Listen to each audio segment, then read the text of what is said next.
Mason Bird. Eric McLaughlin. Yes. What's up, dude? Not much, just hanging out, living the dream. Yeah, dude. Doing the mics in Austin. Doing the mics of Austin. I just got back from Detroit. Another weekend in Detroit. What'd you do out there? You do any fun stuff? Anything crazy? No, I just did some shows, hung out with some dudes. And some ladies. Mostly one lady, but Oh, yeah? mostly dudes. You got a little lady friend out No, there? I don't. You shut that down so fast. I actually don't at all. But I just hung out with some people. Yeah. And did some shows. That was really cool. Met some of the saw some of the old people back there. Spent some time with some family. Did a fantasy football draft. My fantasy team is looking pretty good. Yeah. I'm pretty excited. Who'd you get? I got Saquon, Okay. Josh Jacobs, Yep. T. Higgins, Okay. Jared Goff. I know Goff. I know Saquon. Okay. Quite honestly, I don't do a lot of football watching. I am part of a fantasy league right now. We're drafting on Sunday. I think I might have gotten an invite to that league. Who's in it? I don't think you would know any of them. that's It's fair. a bunch of friends from high school. Oh, my bad. Different league then. I thought you were talking like a comic league. There was comic one league guy going named on. David who was inviting me to a comic league, and I was like, I don't know if I could be part of more than one. Oh, I get two. You don't want to have more than two because then you don't really know what you want to have because it's like you have this guy, but you're playing this. It's just not as fun. Yeah. When you have like one or two teams, you can just be like, Yeah. I don't know. With one, I don't know anything about football. I don't really watch football. oh, yeah. So for me, it's just sort of like it's a gag, you know? I'm drafting all white guys. That's what I'm going to be trying to do. Well, honestly, usually, like in years past, that wouldn't seem to work very well. But to be honest, the whites are making a good comeback in the NFL. I'll say that. There's a white cornerback now. Right. I'm trying to, and the thing is that working on everyone in my league knows that I'm doing that, so they're going to try to fucking grief me and like take all the good picks. Whites. Yeah, you're gonna need to get Christian McCaffrey. That's the big one. That is if you can get Christian McCaffrey, you can make this work. Mm-hmm. That's what I need. Everyone keeps saying that. There's already a guy who named his team McCarry Me, like McCarry Me, basically. Christian McCarry Me is what he doesn't even have him on his team yet. No, that's a rookie move. It's a rookie move, and he's like last on the pick. So. Oh yeah, he's not. If you're there, if you're before him, you have to. I think I'm middle of the pack. Oh, Christian McCaffrey should last. Was it a PP? You don't know what a PPR league? We're talking fantasy football. It's crazy. It's fine. PPR is what? What is that? Points per reception. So every time they catch a ball, you get a point. I think we are. Oh, then Christian McCaffrey is going to be available. Yeah, should unless someone's really trying to like grief you. Yes. Grief. I think there's maybe 14 people or maybe like 12 or something, and I think 6. Oh, that should be good. Should be good. I mean, after that, just start Googling what NFL. I mean, you get Lad McConkey. You should get a good tight end, probably. Yeah. Josh Allen, I had him last year. I mean, the quarterback's not going to be an issue. You could wait on the Yeah. There's a lot of white quarterbacks. I'll wait. What defense has the most white people? I think you kind of have to go Eagles just because they have the white cornerback, because they have a white safety and cornerback, which is unprecedented in today's NFL, I would say. Like, I don't know. That's how I feel. No, I love it. I have to do my research. But it's always tough with these because, I don't know what I'm doing. And everyone like treats it like a science. And I just can't do that. I don't have it in me. I love the science. You love the science of it? I love the math. Dang. The numbers, Mason, what do they mean? And what's the craziest stat you've seen on, like, football? Oh, like what do you, like fantasy football stats? Yeah. Or just stats, anything football, really. I like to look at the data, like on how teams work. And did you know if you blitz 4 people, it's so like if you blitz 4, it's like 1%, and if you blitz 5, it's the same percentage.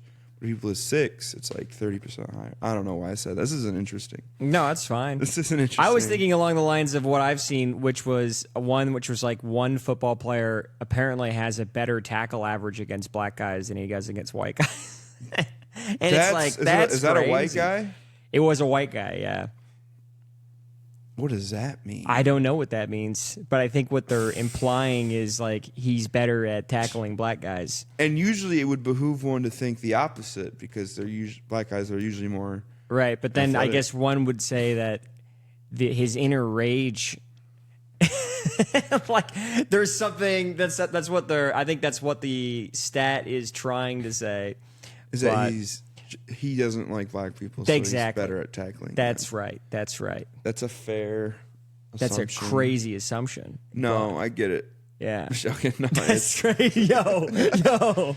That's funny. Yeah, but that is, even if like, because I feel like the most racist of dudes are the most least athletic. Like if you're athletic, the more athletic you are as a white man, I feel like the less racist you are. That's a very interesting take, and I think it's 100% accurate because if you are athletic, you're probably hanging around a lot of black guys. You're playing basketball, Yeah. you're hooping, like, yeah, sure, there's some snowboarders that you probably know, but like Shaun White, he's the coolest, chillest guy you ever fucking seen. It's like calling Shaun White more likely to be a racist than other people because he's in a super white dominated sport is actually fucking hilarious. I mean, I'm not saying I'm just saying he could be. No, the science shows that he could be. The data shows numbers don't lie, Sean. The most likely racist man in sports is Shaun White. What do we think the most racist sport is? Luge. Okay. I don't even know what that is. You don't know what luge is? Is that like an old white? It's it's Jamaican bobsledding. They made a whole movie about black guys getting in that sport. Mm-hmm. So, but everyone was like, "You can't do it," and then they did it. But I still think that luge is mostly dominated by just people that have never seen a black guy before, and like Scandinavian countries. Black guys don't go to Norway. It's not True. their thing. I don't think they do. I bet it's weird up there if you're a black guy. I bet it's very weird. I mean, I bet it's weird there for us. I bet it's weird up there for Yeah. They eat weird food, too. They eat, like, shark penis and stuff like that. They have crazy, like, food that they eat. But I would visit. I don't really like cold places, though. I would never go somewhere cold. Norway is cool, because Scandinavia is cool, because it's like, here's what would happen if we just let white people exist with only white people. Like, if there is no, like no other cultures going like, what the fuck? I saw this thing, and it was like, it was a thing about Scandinavian countries and Norway and all these other countries, and it was like, they like in the 2010s, they were like, oh, these are the most inclusive countries in the planet, and they're very socialist and open to other cultures. Uh-huh. And then once all like the Syrian immigrants and all that started moving there, it quickly turned to like Scandinavia is actually the most racist country because now they're like, fuck everybody, because they never had to deal with immigrants until now. Yeah. And now that they're dealing with immigrants, they're like, wait a minute, what the fuck? This sucks. Which is bad. But that's what makes America so good, is that we're so used to immigrants that we know how to deal with them. Do we know how to deal with? I think better. I think better than most countries. That's I would fair. say. I mean, America is the cool thing about America is like it was founded by immigrants. Yeah. Like, so it's very hip. Like I don't know. You know what I mean? Like it's. I think compared to a lot of countries, we're doing pretty good. Oh yeah. Like compared to Russia, we're killing it. Compared to, like I said, Scandinavian countries, I think we're doing pretty good. We could be like more bad. We could be more better. We could be more better. But, we're doing our best. And that's that. Yeah, we are. So what do you think of immigration, huh? Well, what do you, like, how do you mean? Like, I think it's very hypocritical. To like not let immigrants to come to our country when the country itself is founded by the immigrants. But I also think we can't just let I see, like, we also can't just let everyone in the country and everything's, it's gray. It's not black and white. Like everyone's trying, like the news. It's like there has to be something in the middle. I completely agree. That everyone could be like, that makes sense, but like, because you want other countries' best people wanting to come here to have the innovation to have, but you also want to make your country as good as possible. Yeah. So you want to like breed excellence within your own self. I don't know. I think we're all waiting to die. I think we all know deep down the end is close. You think so? Jesus is going to rise. The rapture is coming. Are you religious? No. Never been? Never been, but this is my hot take of 2025. Yeah. The rapture's happening. You think so? No, but it could, I'll say, it's my black horse. Do you remember in 2012 when the rapture was happening? Yeah, maybe some people say it happened and we're just like, And we're all chilling? no, it's like it just nobody takes made time. It? Oh. It's like have you noticed like ever since 2012 everything's just falling apart, like all that I don't know. stuff. People have such a pessimistic view of the world, and I think things are pretty good, to be completely honest. I do, but people are always like, everything's falling apart. I'm like, I don't know. I think things are okay, yeah, World War III might happen soon. World War III? Yeah, that's what everyone's saying sometimes. But they said that during COVID, too. Yeah, it's coming.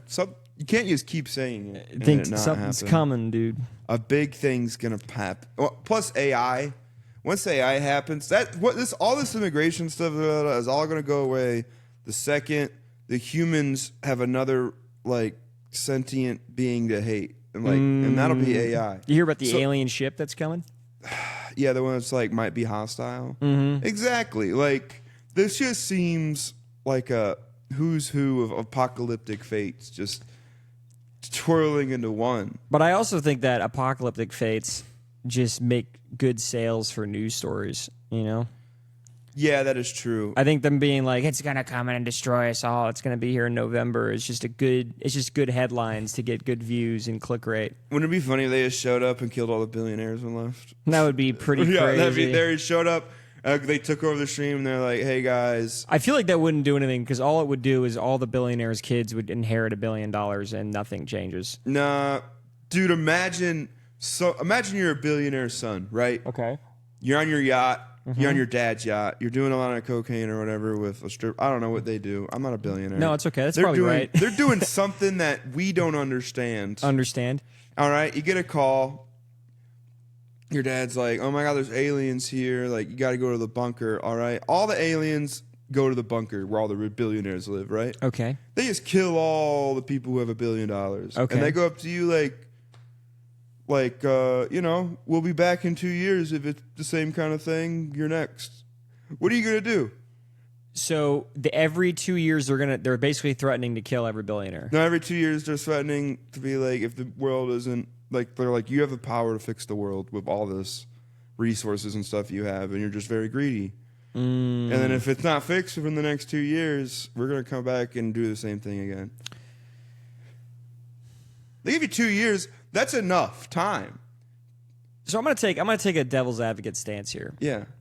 And I'm gonna defend the billionaires. That's crazy. Yeah.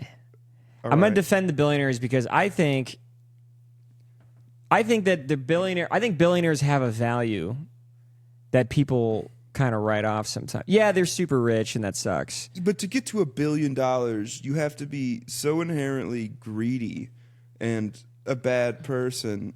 And I mean, sometimes you think Bill Gates is a bad person? Yes.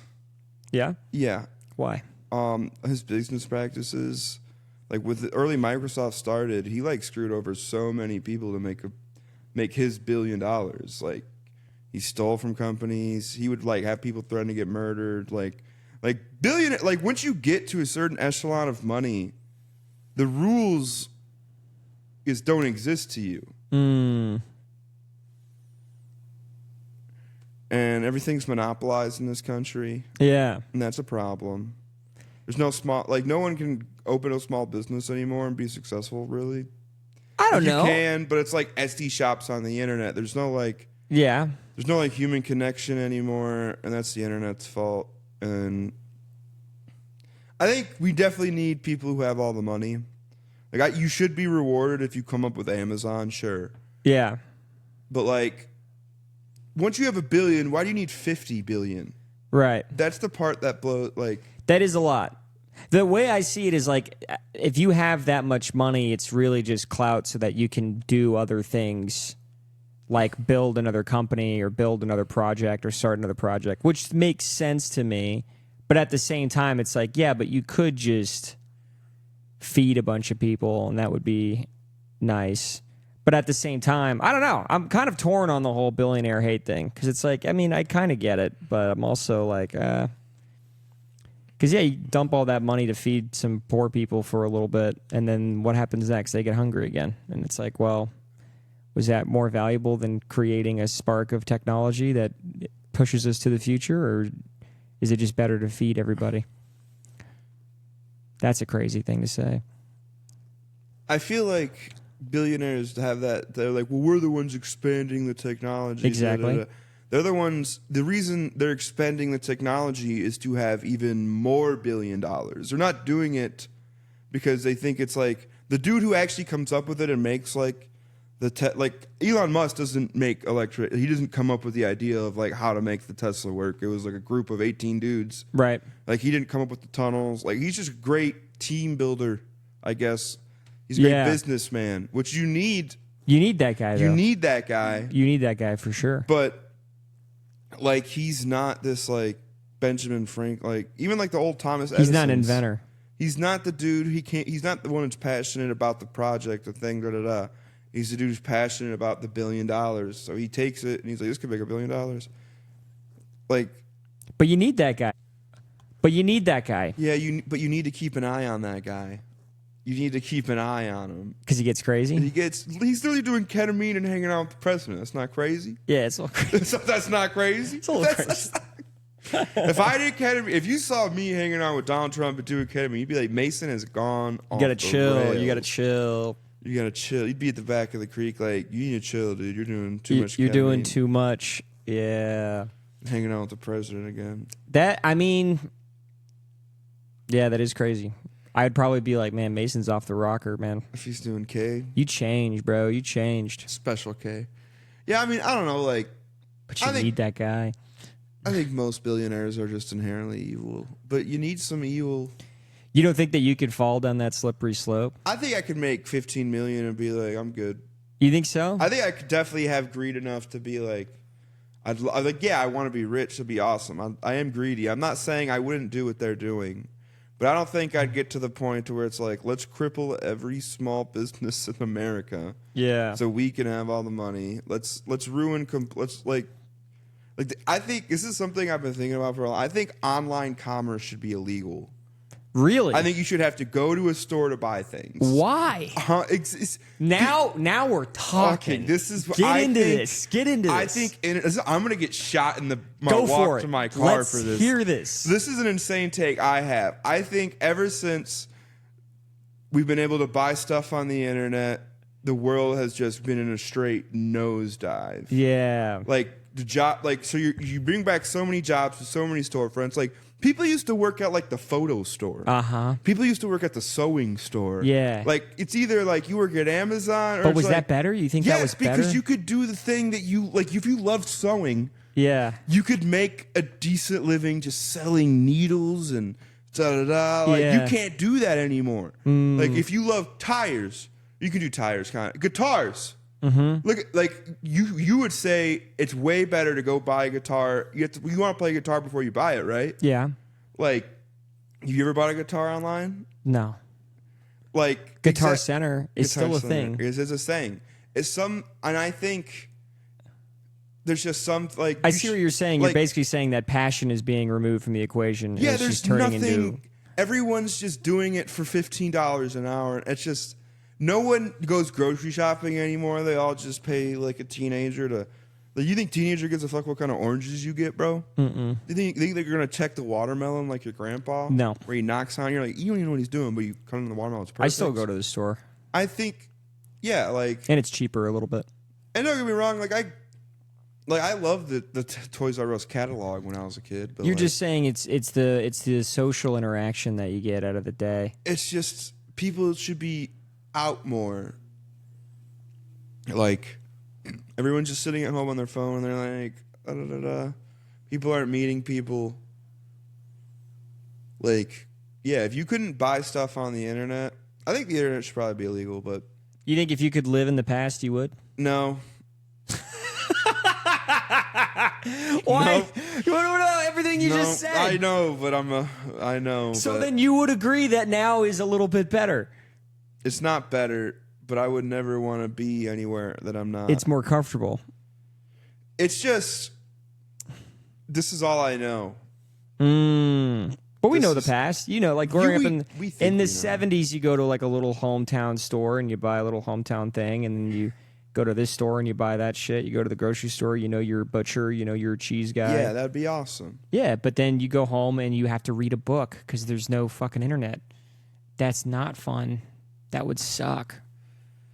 Then you could go to a bar and get drunk and hang out and talk to people. That would be good because everyone has to talk to somebody. You're just watching like the whole game and you're smoking everyone's smoking cigarettes inside. That would be kind of dope. I'm actually kind of down with that. You go see like old stand up and be like, ugh. Mm-hmm. I don't know, 70s.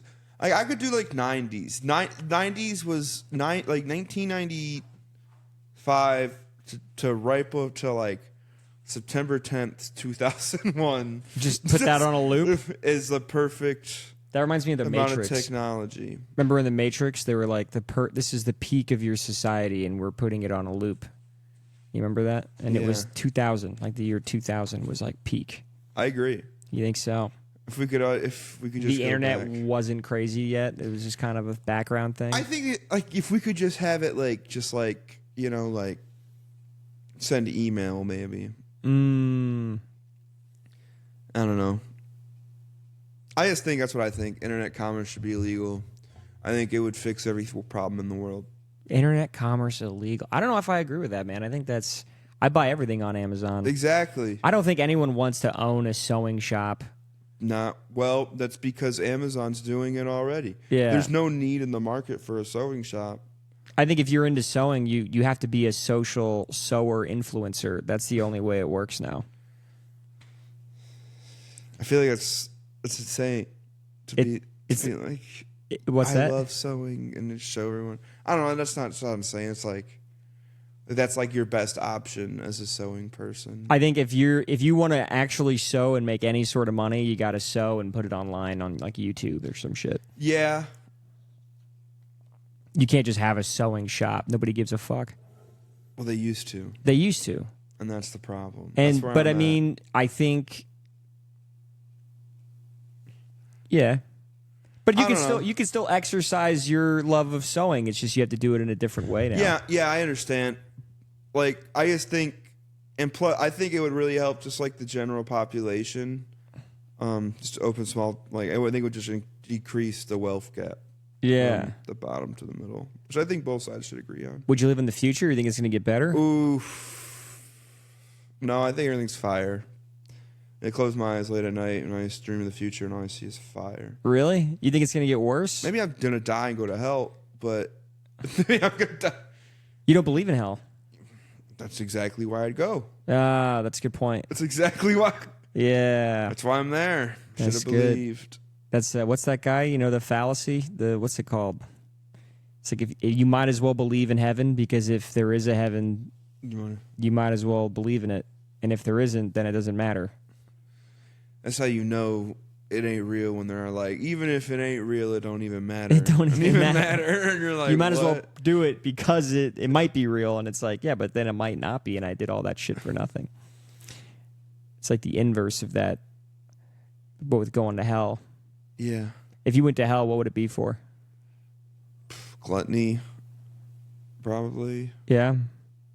I've done really anything bad. Like I've never killed a lady or a guy. Me neither. I've never assaulted anyone. I always thought I might go to heaven on accident. You know? Like I like to think if God is real for real like that, he'd be like, you did pretty good, kid. Get up in there. But also he might be like, you didn't follow rules. I feel like you should go to. I feel like there should be like a 5-year window where God's like, you're in like probation in heaven. It's like you didn't believe in God, but like you were a really good dude. Like a purgatory? It's purgatory. Yeah, it's where it's like God's like, you didn't believe in me, but you did like awesome things, and I feel like it should be rewarded. Yeah. I always thought it was such a huge bummer if you were like a really good holy monk or something in the Tibetan mountains or something. Yeah. And then you spent your whole life praying, and then you get to heaven, and they're like, sorry, but you're a different religion. You didn't believe in the right God. That would suck. That'd be a bummer. Insane to do if you were God. Yeah. I mean, or a dead baby. That was a big one too. If you're a dead baby, you can't believe in God because you don't even know what God is yet. Technically, that baby goes to hell. That's crazy. No way. Yeah. No. You ever remember the 7 circles of hell? What was that called? Dante's Inferno? Yeah. There was the first ring of hell was all just babies. And he was like, what is this? And he goes, these are all the babies that never had a chance to grow up and believe and get baptized. So they technically are in hell because they never got baptized. Is it like the most chillest part of hell, you'd say? No, it's actually quite hot. But it's still hell, yeah. But actually, so it was interesting, and then there was also every person that ever existed before the birth of Christ, because technically they also didn't believe in God. Yeah, that was the first circle of hell. So what if you died before Christ was born? You go to hell. You go to hell. But you couldn't even not believe. I know. Fucked. This doesn't make any sense. That's right. That's religion. Like my brain's in like a logic. Dude, that's Dante's Inferno, man. Where it's like it's actually a really good read. Like, the first circle was dead babies and a bunch of people that never got a chance to believe in God. So they were just like, so what? I'm in hell now? And he's like, yeah, you're just in hell. But you died before God was a thing. Bummer. So like, were you just up there and they're like, hey, sorry. So hell existed before God. Hell was in construction before they God. got there. What's that? Hell existed before God. Hell and heaven existed before people knew about God. God always existed. People just didn't know about it yet. And then at some point, God was like, I'm going to tell them. And then went down there and made Jesus and did that whole thing. And then people were like, oh, God. And then people started going to heaven. Isn't that crazy? God seems kind of lazy in this story. God's a fucking dick. God's just like, he's a fucking asshole. I can't get that. All these people are going to hell. Mm-hmm. And God's like, it's a busy Tuesday. I can't get down there. Can't get down there. Just for 1,000 years. And then he was like, you know what? I'm going to go down there. And he was like, oh, yeah. First circle of hell is just Egyptians and dead babies. It's crazy. You know what the last circle of hell was? No. It's cold. But you get so deep into hell, it's freezing cold, and all the people were frozen in like a tomb. Nice. And Satan's just standing over them like, yeah, you like that bitch. And they're like for like rapists and murderers and people that did the worst possible things. Oh. Yeah. I wonder what ring I'd go into. You think so? I know. Like, I'm not, let's say heaven's real. Like, I'm not a devout Christian. Like, I'd probably go to hell. Let's look it up. Like, I don't think I'm ring 1 because I definitely knew of God. I've definitely heard the word, so I couldn't claim ring 1. 7 circles of hell. So number 1 is limbo. So that's all the dead babies. Lust, gluttony, greed, wrath, heresy, violence, fraud, treachery. Yeah. So treachery was all the people that like did crazy shit.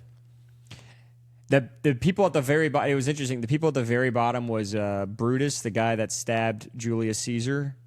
Damn. And there was another guy, Judas, the guy that betrayed Jesus. So it was like... I thought Judas was the devil.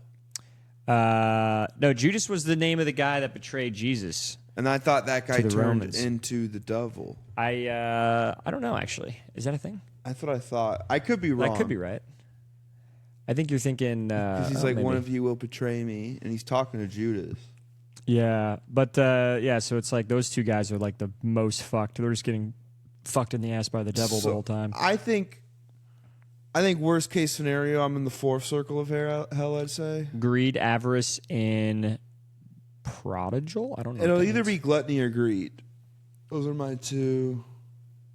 I would probably be... Heresy denied the. Yeah, I'd probably be heresy. That's pretty deep in hell too. That's a bad one. I'm probably 6 actually. Now I'm saying it. Yeah, because I say crazy shit all the time. Fraud. Never really did fraud.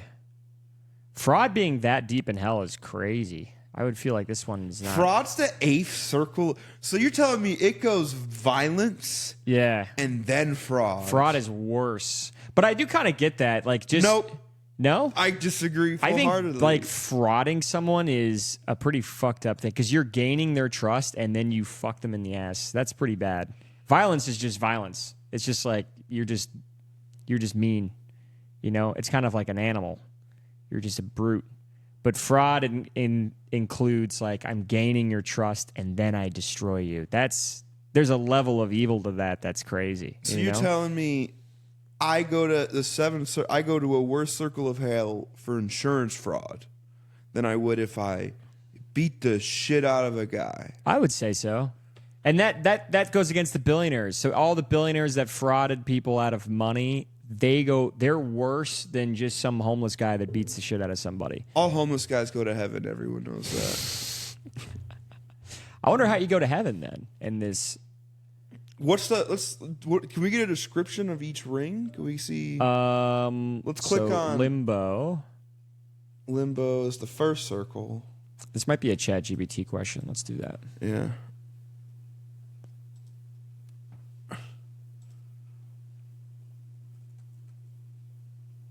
Give me a description of each circle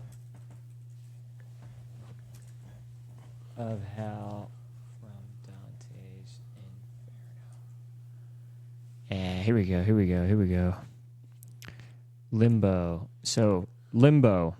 First circle of hell. Virtuous pagans, unbaptized souls, great philosophers and poets. No torment, no pain, but eternal longing. They live without hope or salvation or seeing God.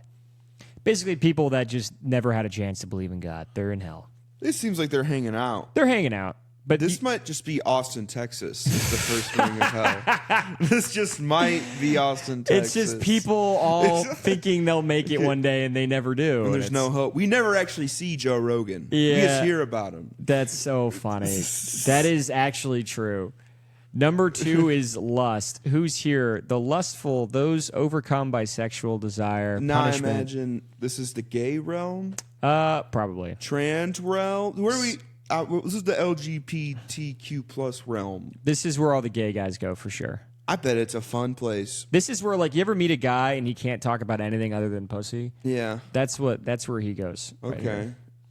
Gluttony. Okay. The gluttonous who lived only for indulgence in food and drink. You know, gluttony in the Bible is not what that means. Everyone said, like in Latin, gluttony means like everyone's saying it's like for food overeating and stuff, but it's actually like for not being giving with your money. It's like greedy, it's basically. Like, it's like over using resources that you could share with the community. Yeah, I feel like the gluttony one, but I think the reason is because gluttony in the old days probably was like a more evil thing to do. You know what I mean? Because back then there wasn't a lot of food, so if you were just like hoarding food, you're a fucking asshole. But I think in today's day and age, there's so much fucking food that this doesn't really apply. Yeah. Does that make sense? Yeah.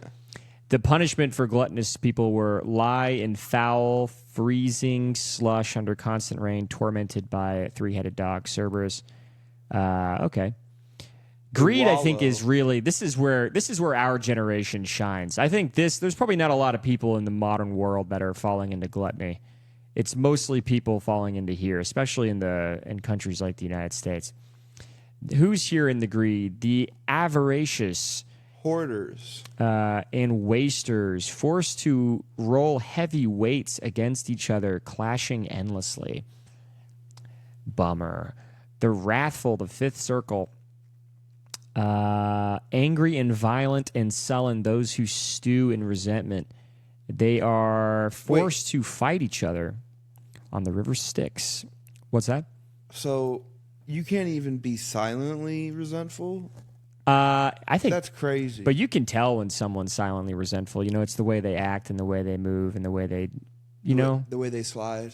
Yeah, do you ever meet someone who's just like upset at other people's success and they're hiding their anger? You ever have that? You ever meet that? And you're like, oh, this guy's trying his best to hide it, but he's not doing a good job. I see right through him. Number 6, heresy. Those who denied the soul's immortality or rejected the church, trapped in flaming tombs forever. That's a bummer. I think it's crazy that's 6. Uh-huh. I think that should be so. Just not believe. That's just not believing is like almost the worst thing. Yeah, I agree. I think greed is worse. I would say wrath's probably. I'd put this at 2, heresy. Yeah, this should go right after the babies and the people who didn't know about the Lord. I would put this at 2. I think lust belongs at 3. This would be 4. This would be 5. Move this down. Heresy, violence. I think this is probably where it belongs. Violence against others, murderers, tyrants, boiled in a river of blood, and shot by centaurs as they try to escape. I'm sorry, I don't know why that was funny. just like they get shot if they try to leave. That's like they were like boiled in a river of blood, and then one guy in the back was like, "Yeah," and they get shot by centaurs too. Yeah, dude, even where are the centaurs? Are they in the river of blood? I guess they're also boiling in the blood. I don't know why. Suicide. So suicide is in the same category. So violence against yourself. Yeah, transformed into gnarled, thorny trees. Harpies feed off them. Ooh, damn. Violence against God's nature. Sodomites.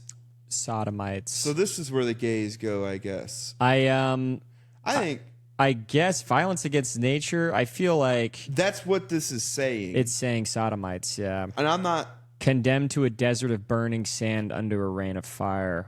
It's a bummer. I think they should be in number 2 if that's what's going on. You think these people should be number 2? No. How do you commit violence against God? Like a church shooting? I would say, that's how you would do it. I would say, yeah, that is how you do it. Violence against God, I would say, anything violence against God feels like heresy. Nature, art, maybe just burning art, being against nature. I don't know. Fraud. Let's see. Who's here? The guilty of deliberate deceit. So panders, seducers, flatterers. I don't know what this word means. Simeonics? Church sellers of indulgence. Hypocrites, thieves, sowers. Oh, they all have a different thing they have to fall into. They all get someone thought of their punishment and everything. That's crazy.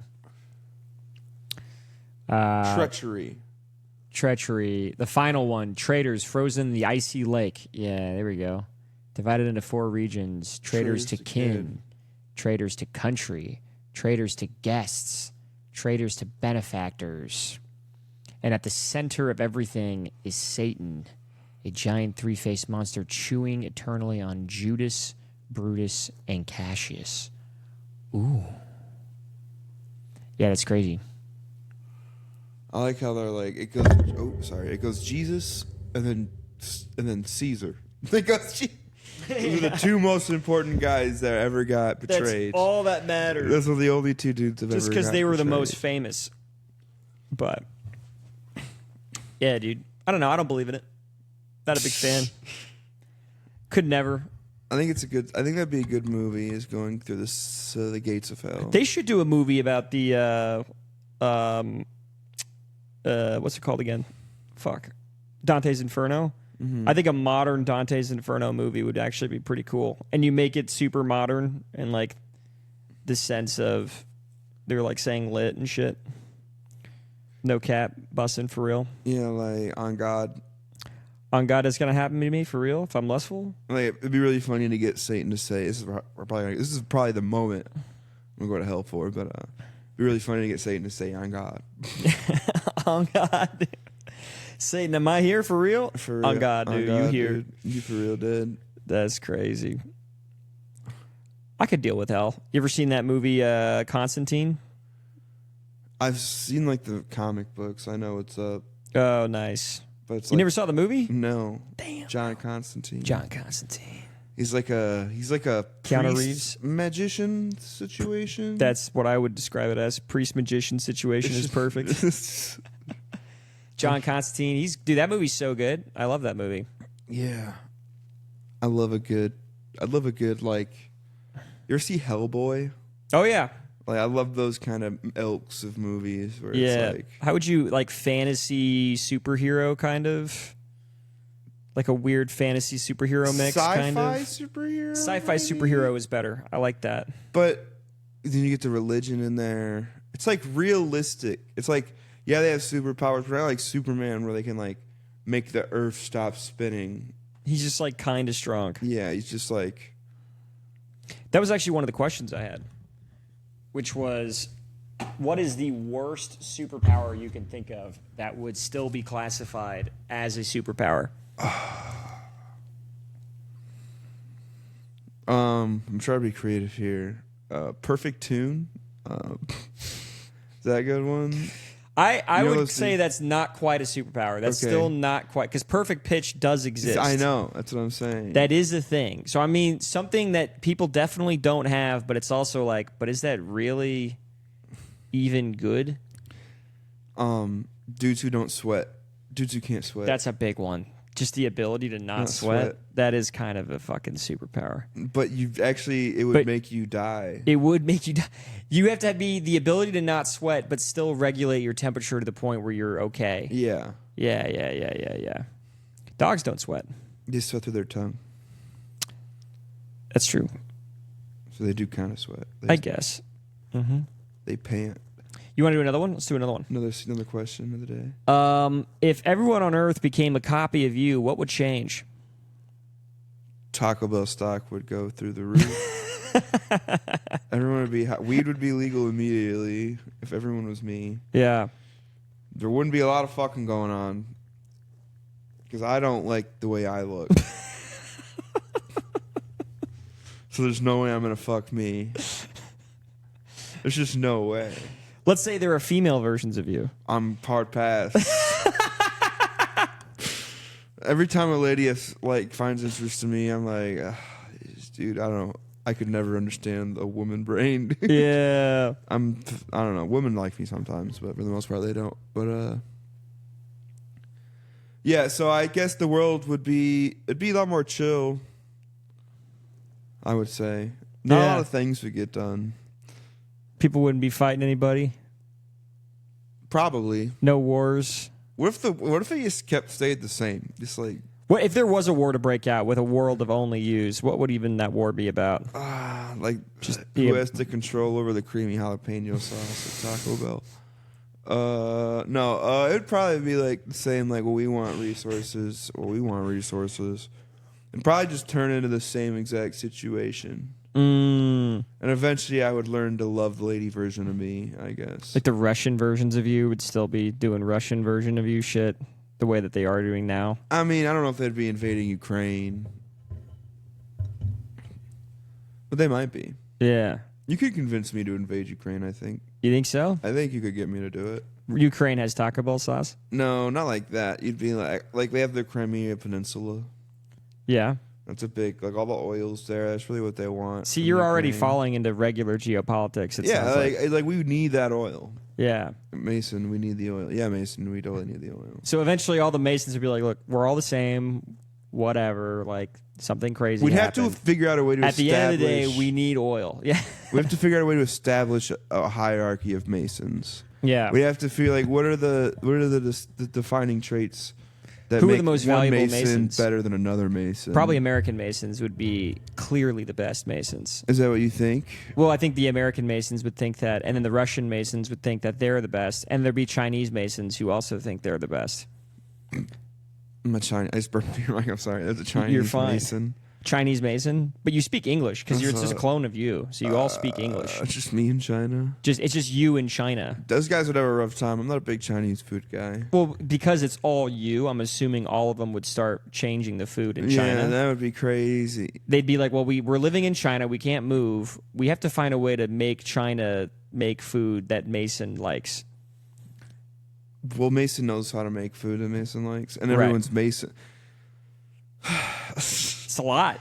I just think the world would end eventually. I think everyone would kill himself in the same day. I would feel bad for the Uzbekistani Masons. Why?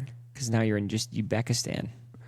We can get out of. We can get him out of there. You get them out of there. We'll get him out of Uzbekistan. Yeah, but then you have an immigration issue of Masons that are trying to flee Uzbekistan. But how could you even tell what Masons are Mason? That's There's true. no accents. Immigration would be fucking bananas. It would be no way to. We'd have to like literally give one a tattoo. We'd have to like test them. We'd have to literally like a Jewish star. Like we'd have to Holocaust. I think we'd have to. Oh my god! You literally just dropped Nazi strategy. You'd have to. You'd have to literally like. Oh, we'd have to my like goodness. start numbering the Masons. And sure, I mean, we might have to start putting some Masons on some trains. Oh my god, that's so funny. Just Uzbekistani Masons with the Uzbekistan tattoo. Masons in the Congo are like, we're fucked, dude. We got the shittiest end of this deal. Do you think that? So, like, is it just all the same version of me, or is it like Rick and Morty? Whatever you are right now, today, everybody is that. Yeah, but it's not, Rick and Morty, where there's like Black Rick, Old Rick, like Country Rick, or like no, it's not. It's not multiverse versions. Of you. It's just all the same. It's all the same Mason. I think just Masons. I think like not a lot of shit would be getting done. Yeah, but some things would. That's what I think. It'd be hard to get everyone to go to work and do certain things because there'd be a lot of Masons that aren't experienced in like rocket technology or just standard thing. A lot of shit would shut down pretty quickly. But I'm a quick learner. It'd also be tough to decide like which person goes where to do which job. Whatever job they were doing before, dude. But they don't know because they're you. Yeah, but they've had to have had documents of their previous life. Oh, okay. They would have like emails and shit that they could like have open. Like, could you imagine? Like, I have masonlawbird at gmail.com. I'd be like, that's how we. You know how many people would try to log into that email day one of that switch, and it never happened. Yeah, like. I hope that never happens. That'd be the worst thing ever. I think a lot of Masons would die. I think I might die. There'd be a lot of Masons dying and just not being able to figure it out. You think you would die? No, I'd figure it out. You're the king of Mason. How about this caveat? They all know that you're the original. Ooh, now that makes things fun. So I'm like the king. I'm like an old lord. You're the lord. You're like the president. I'm the president Mason. But they'd probably try to kill you. But like, you'd probably be target for assassination. assassination. But it would never be me. I would always just have a different Mason pretending. Oh, you would have duplicate Masons? Yeah, I mean, I would have But then how could you distinguish yourself from other Masons? Eventually, they'd be like, no, I'm the real one. No, I'm the real one. They'd have to always know you're the real one. There'd have to be something about you. I'd have like an aura. Yeah. Not an aura. Or just they just know. Like when they walk by. They just know. They just know. They just know. It's like ants, like with pheromones. They're just like, you're the original. Yeah. They all know. Yeah, I would hate that. Yeah. Yeah.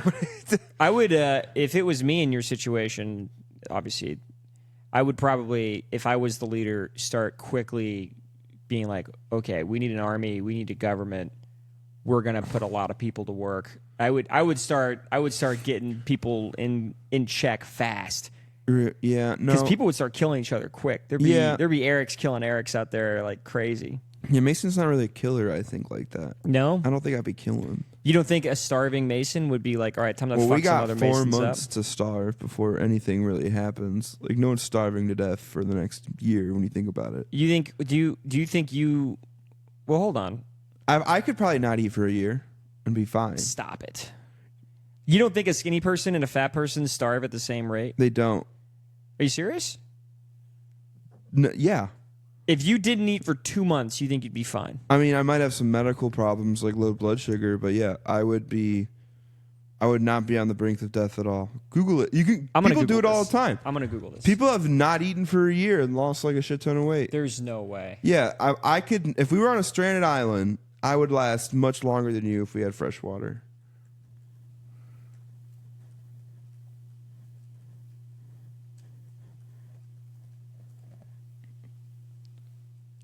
No. Hold on, I have to check. Fat reserves matter. Body fat. Okay, so I get that you would probably last longer than me, but I can't imagine you could go a year or 4 months. I 4 could go months 4 is crazy. months. How long? Okay, Google how long, like how much longer? Okay, hold on, let's see. How much longer?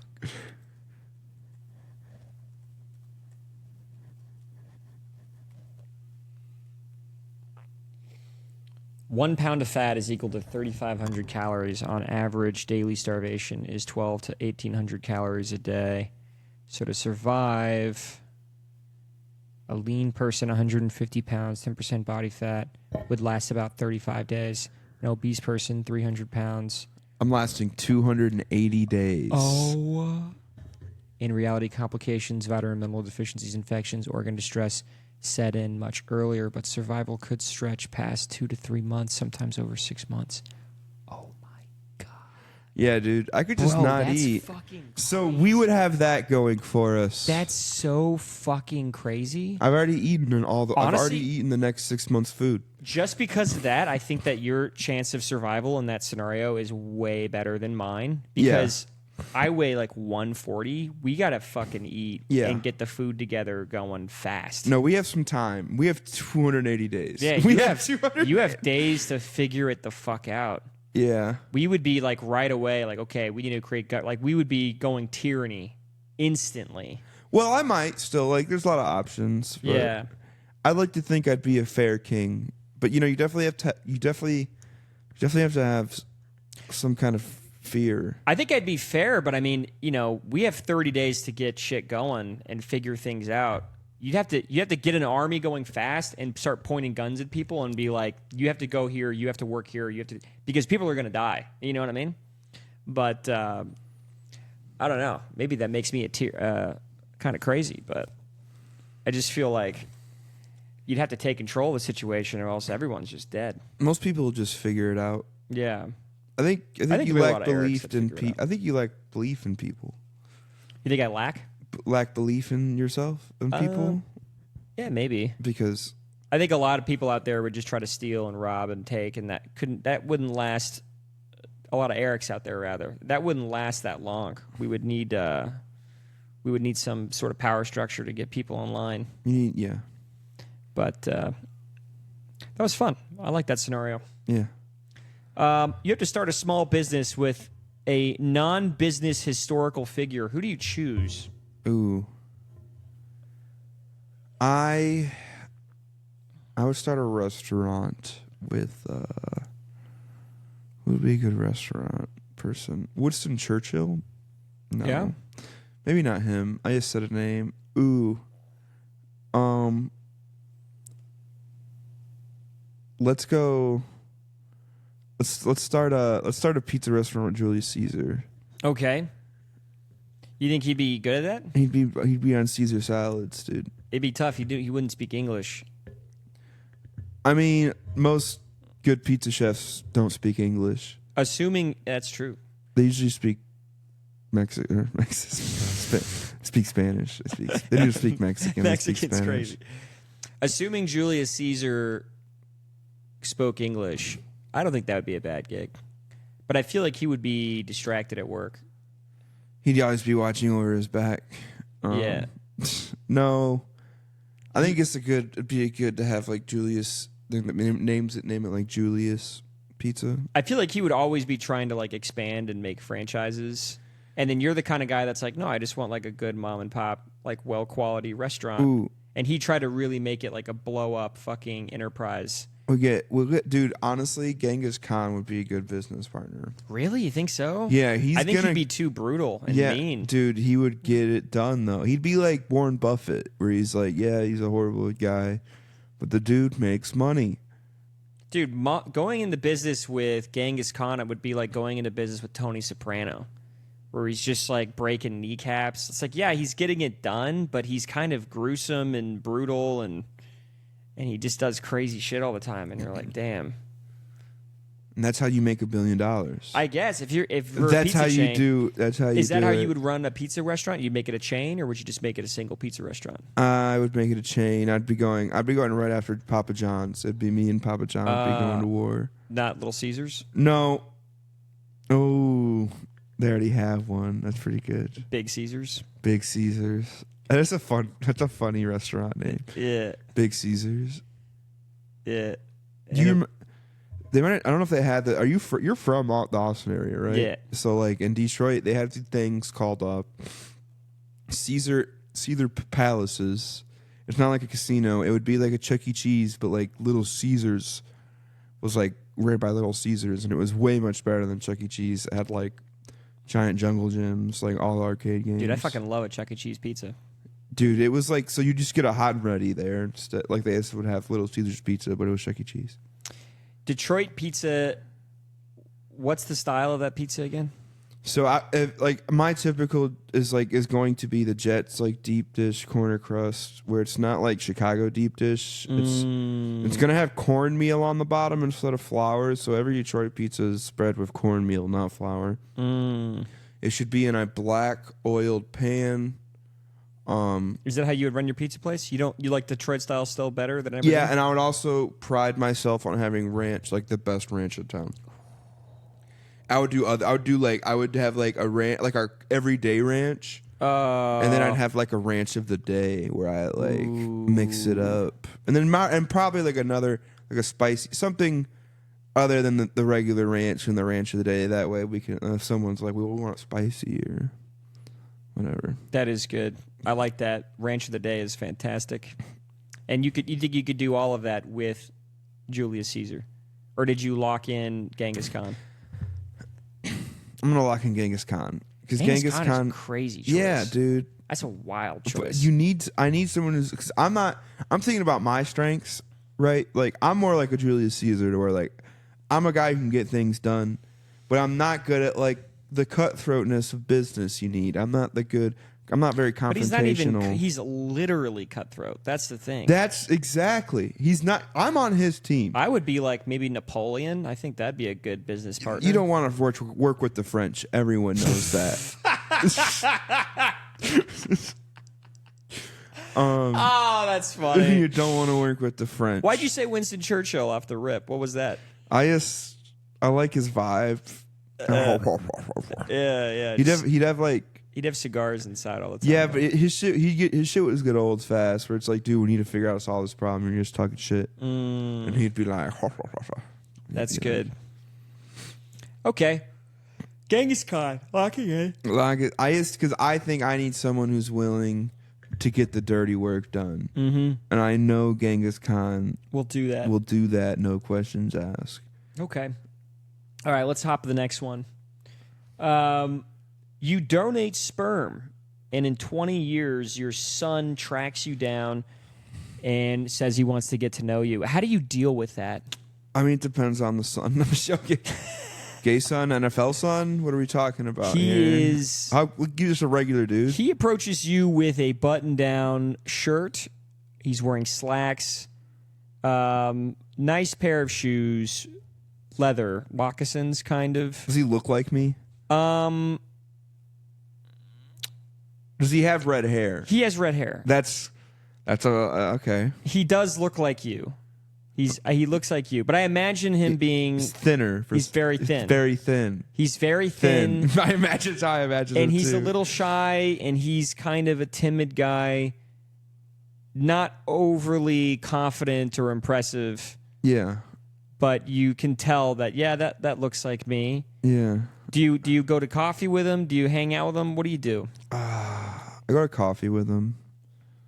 I guess I'd be like, "Hey man, I'm sorry. I just came in a cup. I didn't know you were gonna." Right. Shouldn't say that to somebody. Huh? You shouldn't let someone know they were once come in a cup. Would you? If he wants to keep hanging out with you, he's like, "I want to do some, no." Is he cool? I don't know. Not particularly. Nah, no. Like I don't know. Like how many kids? It just depends. Like, do I have my own family? Would you be interested in him at all? I mean, I think it'd be interesting. What's interesting is all the stuff you asked about him is he cool? I guess the question is, I would love to get to know him. Yeah, but like I don't know what I do. That's like one of those questions in life. I was like, you wouldn't ask him like, "What are you interested? Like, do you like comedy? What's his interest? Do you like ranch? Do you like ranch? Like, does he like? Because you obviously there is an intrinsic like if you have a kid, like you want to know about him. Like I guess you want to like you want to see like what about you is like me, which is very self. But at the same time, like if I ever did the sperm bank thing, I would sign it so they never contact you. Yeah. And the point of this is that he broke that agreement. Well, the hospital would have to break it. He found a way to get around it. We'll say that. I'd respect that. Really? Because that'd be like this kid's that shows a little bit of guts, a little intuition, little smarts. Yeah, I'd be like, how ironic, or I don't know what the word is, but that you sign that paper saying "Don't contact me," and then when he contacts you, you go, "I respect that." I respect that. Hey, that was dope of you. That was sick. He found a way around. I don't know. I respect anyone who can get shit done. Yeah. Genghis Khan. Exactly. Damn, we're back. We're building a team. Building a team. Would you open a pizza place with your son? The one that I just described? No, I can't go into business to anyone that used to be cum in a cup. You got to become a woman for me to be business with you. There are people out there. I just thought of this out loud. There are people out there who are walking around right now that at one point were just cum in a cup in a freezer. Yeah. Think about that. Mm-hmm. They weren't even. Yeah. I think it's crazy to think there are people out there that were also like in a petri dish and they got like placed in a woman. You know? Yeah. Like they didn't even put the cum in the vagina. They put the cum and an egg in a petri dish and they took that egg and they put that in a woman. Is that what they're doing with the sperm too? That's what they're doing, dude. That's crazy. That's crazy. That's crazy, dude. We all used to just become, though. We all used to become. What if we became? That was good.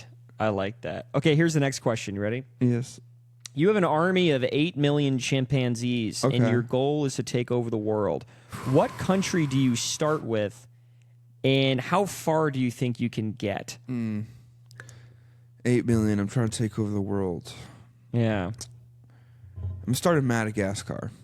Wow. You destroy Madagascar fast. Yeah, we need to get a solid Crazy footing. to go island, though. No. That's insanity. We're gonna have a naval force of monkeys. Bro, you have to build a navy with monkeys. and you have to make ships with Yeah, the but brute here's the thing. force of your army is fucking monkeys, and you have to build a navy. I think That's that is nuts. crazy. Nah, when when you say that, I forgot they had to build the ships. I just thought they were soldiers. Oh okay. my God, that's so funny. I mean, what are we trying? Because eventually, 8 million. Starting in Africa is a good idea because you can recruit large amounts of other like baboons. Whoa. I didn't mean it like that. You see me look at you like, what are you saying? No, I meant like orangutans in you could go Planet of the Apes out there. Chill. I'm sorry. No. I'm sorry. So let's just. Oh, I'm gonna get crucified for that. That was pretty awesome. Did you see my eyes? And I was like, what are you saying right now? No, let's start in Africa and take over the infrastructure of the wild animals there. Yes. That's how you do that. Yes. That's how you do that. That's better than anything I said. And then I guess you're trying to look for disenfranchised groups of people to join the army of the monkeys. So Africa would be a really good place to start. Yes. So let's not start in Southern Africa. Let's start in like Western Africa, where there's already like some like that. There's already some war going on. Yeah. Like, right. So we get in there, all right, and we get there, we take over, and we're nice to the people. Right. We're nice. We go like, hey, we can do whatever you want. We're just in charge. Da da da. Please join the army. Da da da. This is just like we're peaceful. We're just taking over bad areas. Yeah. And then we start amassing this group of. What's like the first? So like, I get what you're saying. You're gonna start taking over some of the easier countries. Not a lot of force. Yeah. The first country that you're going to have to tackle that's going to have a actual Air Force South and military? Africa? South Africa. I was going to say Egypt. But I would say let's start south because there's not. Okay. Because the more north you go, you're going to have to deal with like Europe helping. Right. You don't. You're going all south. I'm going down to the south. A massive force. Take the south. South Africa falls.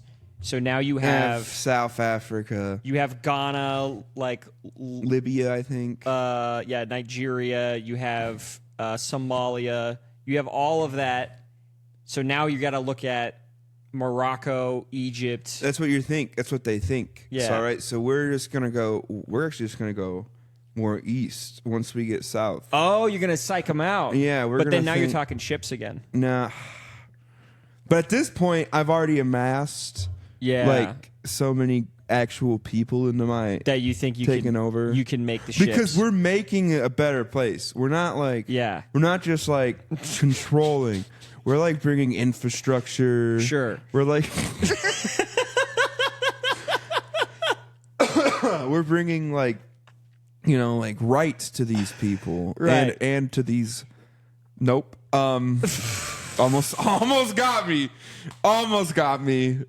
Pause. We're bringing rights to this area, and then we just look for more. I think the next easiest route would be to go to South America. You're going. Oh, interesting. Maybe, but you could go India. You could because you're disembarking Argentina, Brazil, which are pretty like they got militaries. They have defense. Yeah, but we can go in through the north, like Colombia, Venezuela. Mm-hmm. Start. But then now you're right in U.S. backyard. Yeah, but the U.S. But what we're gonna do about the U.S. is we're gonna take a page out of the old Israel handbook, right? Mm-hmm. We're gonna get a very prominent billionaire to like get a bunch of U.S. prominent billionaires, politicians, businessmen, athletes, or whatever, celebrities. We're gonna like blackmail them just like the Mossad does. We've actually. So now you're using soft power. Yeah, we're gonna just keep America out. Yeah, we're gonna Mossad. We're gonna do what the, we're gonna get them out. We're actually, I would not even go to fight Egypt. I'd be like, look, Egypt, I'll let you be your own country. Like I want to help you take out Israel. That'd be my thing. Oh, that's I'd be like, smart. I'd be like, we need to get Israel the fuck out of here. Yeah, and I would like have like Middle East. Well, then they give you open border. Yeah, and then you could go in, take down Israel, and then I could that'll probably build some clout with the rest of the Middle East. But you're making huge enemies with the U.S. and Europe again. Yeah, but here's the thing: we have the Epstein files. Yeah, but here's the thing: we have the files. Oh my God. Okay, so let's talk about it. So Israel falls. Yeah. What next? Egypt, Syria, Lebanon, Iraq, Iran, all on your side now. Yeah. But you don't necessarily have control over these countries. No, I don't. But they are an ally. But they are here to help if they can think they can help. You have the Epstein files. Yes. The U.S. is afraid. Europe is afraid. The next clear target is Turkey. Or are you going to go India, or are you looking at South America again? South America. You don't want to fight a two-front war. So we have pretty much all of Africa, besides like Northern Africa. And you have powerful allies. And we've given, and you know what we did? We just gave Israel to the Muzzies, bro. We just said, you know what? Thank you very much for your help. For not like we want, like we've given them full to the over there, right? For sure.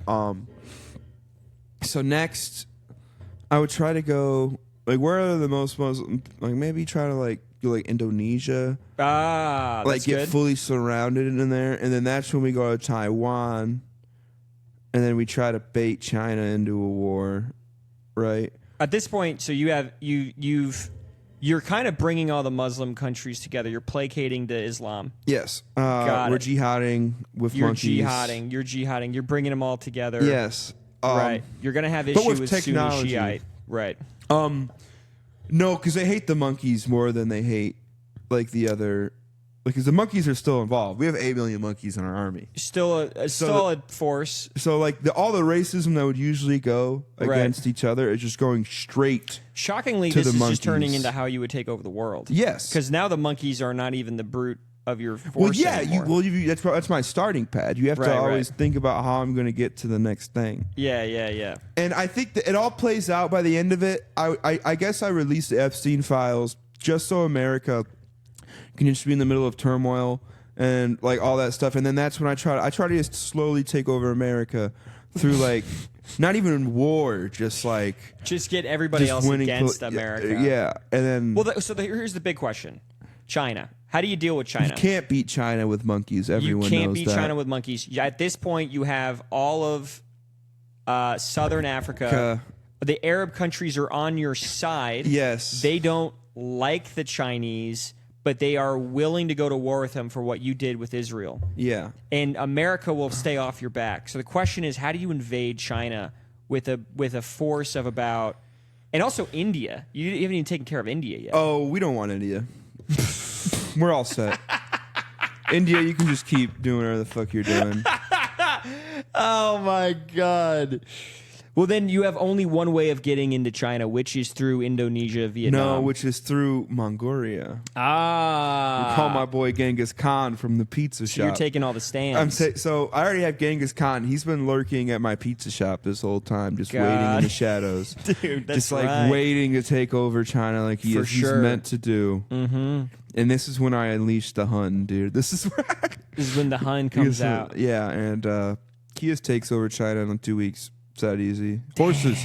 Just beats him with horses. You think you could channel... How many Mongolians are there? I bet every single Mongolian would go to war if Genghis Khan showed up and asked them to. You think so? I guarantee it. So if you had 8 million monkeys and one person to resurrect and that person was Genghis Khan, I think the Mongolians would totally stand behind Genghis Khan. I do too. I think I might actually take over China. I think they would. This might happen. They would fucking rally so hard. Yeah, and I'd get Japan involved. I don't know why. Your tech would be lacking. Yeah, this is where I need to get. This seems to be the problem. Essentially, your army right now is like 50 million Africans, Arabs that are basically mercenaries, 8 million chimpanzees, and about 30 million Mongolians. But you have no tech. You have shit weapons. There has to be a way. I mean, you could just... that alone can't beat 1 billion Chinese. We'd have to do something in China that was big. You have to do something big. We have to do something big. What would destroy China in a full swing in one day? Another COVID? No. We'd have to incite nuclear war between China and USA. Oh, make them battle. Make them kill. Yeah, we have to make China and USA fight each other, I think. And somehow leave you out of it. And well, yeah. This is truly the impasse. Like, this is really what it is. This is how do we get to the point to where there's a gambit. I'm gonna have to make a sneaky play. Yeah. And do like a false flag situation. You'd have to make them fight each other. Yeah, I'd have to make something happen. And then rule over the rubble. Yeah. I think this would ultimately be the impasse, and where it's like you wouldn't be able to go much farther unless you figure that out. Yeah, I think that's where I would. I think I just have Africa. I have Mongolia. I have some of the middle. I'm good in the Middle East. Europe. Ooh, we haven't even talked about Europe. Now, Europe. The problem with Europe is NATO. Like, if you get too deep into Europe, you're just hitting NATO countries. Yeah. And then boom, America's involved. Epstein list or not, America's involved. Yeah, so Europe is sort of untouchable. And then that's when you drop the Epstein list. What about Australia? I think that'd be a good place to grab also. Yeah, but there's not a lot of people or resources. And do we get every monkey that we see? Like, we make other monkeys join the military in the wild? So, again, yes, like any orangutan, baboon, like it's Planet of the Apes. So I can just go to Australia, take all them. But again, you have to remember these are just monkeys. They don't have They can't use a gun. Well, we could teach them to use a gun. You essentially... I've seen a video of a monkey shoot a gun. Here's what I'll tell you. You have base control over these monkeys. You can tell them to attack certain places. Yeah. You can sort of structure battle plans to help them like attack. Yeah. I think allowing them to use a gun is too good. Okay, that's fair. I think that's too good. I think they shouldn't be allowed to use guns. You have 8 million of them. You know? That's not enough. You don't think so? I mean, depending. If we're in a jungle, dude, it's over. If you're in a jungle, it's game over. Like, it'd probably be actually close quarters combat. It's over. It's over. Anywhere, like that's why I think taking South Africa is the move. That is a move. Any other monkey you run into, you can convert into the monkey army. I'm gonna try to get tigers involved and lions. Yeah, you have like research facilities to convert tigers to the same level of control. Yeah. If you have 8 million tigers, you think that'd be better than 8 million monkeys? Yeah. You think so? I think if you gave me 8 million bees, that would be the best. Really?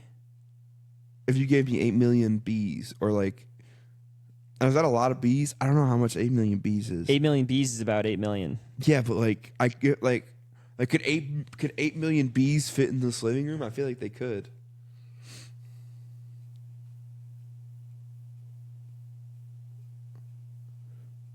I think they could. I think they could. I feel like they'd just be in a pile. I don't think that's a lot of bees. I don't think that's a lot of bees. If you gave me like 80 million bees. 80 million bees? Imagine the things you could get done with 8 million bees, dude. If you could control every bee. If you could control every bee and you had to take over the world with every bee, I don't think you could do it. I think you never seen that Black Mirror episode? Yes. Where all the bees go extinct and then they like have all the mechanical bees like kill everyone? Yeah, but quickly, like I think the difference is with the bee versus the chimpanzees is if you can control 8 million bees right now, you would have to start in the United States.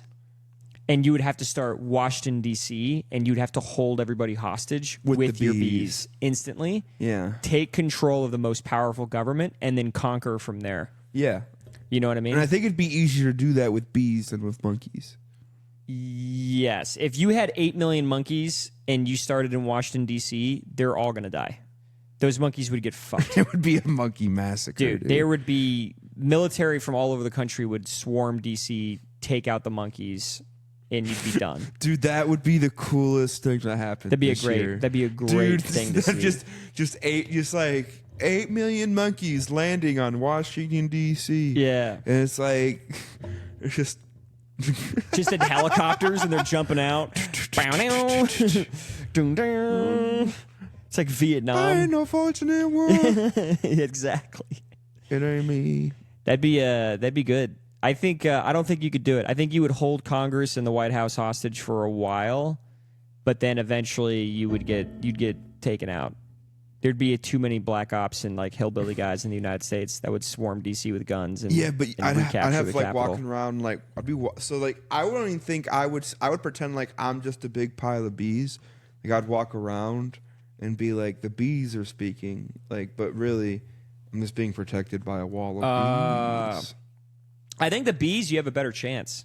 I think you do. Even 8 million ants, I think you have a pretty solid chance. Depending on the ants, the kind of ants. Where does it break apart, though? Like ants, bees, like insects are always pretty good. And they need to be able to cause damage. Flies are not going to. No. Yeah. No, they need to You have to also remember that 8 million bees, when they sting, they die immediately. Well, they're not stinging. They're going to suffocate. So, like, I imagine they're just like wrap people's faces with bees and they don't actually sting? Yeah. That would work. I think wasps would be better than... Ooh, if you could get but then, I don't know, I feel like you're evil if you control a wasp. I don't want to be evil. You don't think bees are evil? No, dude? bees are inherently good. They pollinate. I guess, but you're using them to take over the planet. I think the pollinating thing is sort of out the window at this point. Well, they'd still have to pollinate. I think 8 million wasps would be a great way to take over the world. 8 million scorpions, also great. 8 million rattlesnakes also would do well. 8 million... I saw something... 8 million black widow spiders You control 8 million You could Black control Widows. the world with 8 million Black Widows, for sure. You could just go right to DC and do the same thing. Just take control. I would even do 4 million in DC, 4 million in Moscow, and just take control of like the two most powerful nuclear powers. You know what I mean? What about Split your Beijing? forces. They don't have that many nukes, I don't think. I feel like you could just push China around after that with nukes. Yeah. So yeah, I would do that with bees or scorpions or beetles. No, that would just be scary to see 8 million giant. It would be beetles. scary, but I don't think they would do anything. There's no Yeah. damage. Yeah, they'd just be uncomfortable. It'd just be weird. What's another like deadly animal? 8 million ticks? That'd be annoying. That would just be that could probably kill somebody. Mm-hmm. 8 million centipedes. 8 million centipedes? That would be. I don't think they hurt you, but that would just be. Oh my god! Could you imagine that? That would be gross. That'd be so scary. That'd be gross. 8 million 8 million heartworms. heartworms. What's the most useless thing you could control? 8 million of? 8 million pugs. No, dude, that would be awesome. But it would be useless. Ooh, 8 million wolves would be pretty deadly. Oh, 8 million wolves. Would be pretty crazy. Yeah, that'd be a pretty. That would be so badass too. You just walk into Congress with a bunch of wolves, like, "What's up, fuckers?" 8 million chinchillas. I thought you were gonna say 8 million enchiladas. I was like, that sounds so good. There's too many enchiladas. That's a lot of enchiladas. You could probably take over the world. If you could eat one food the rest of your life, what would it be? Nachos. Damn. You can make them so many different type of ways. Some type Chicken, of way. steak. You have to commit to a protein. I would say commit to a protein, yeah. Chicken. Be careful with the spring. Oh, my Sorry, it bad. makes a noise on the mic. My bad, boss. You said chicken? Yeah. I think chicken would be boring. But you couldn't make chicken any kind of flavor. Beef's going to always kind of be the same exact flavor. Yeah, I guess you're right. I'll do chicken, cheese, sour cream, jalapenos. 1738. Yeah. I said, what's up, hello? Seen your pretty ass as soon as you came in the door. I have one more question. We have a question. You get a famous person's phone number. Whose number is it, and what do you do with it? Like, I get to pick any famous person. Any famous person alive today, you get their phone number. Whose phone number, and what do you do with it? I don't want any. They can't block you. They have to always answer.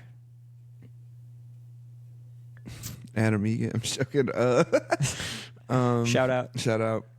You definitely don't know. I have no idea who I am. But Bro, I would get like Mark Zuckerberg.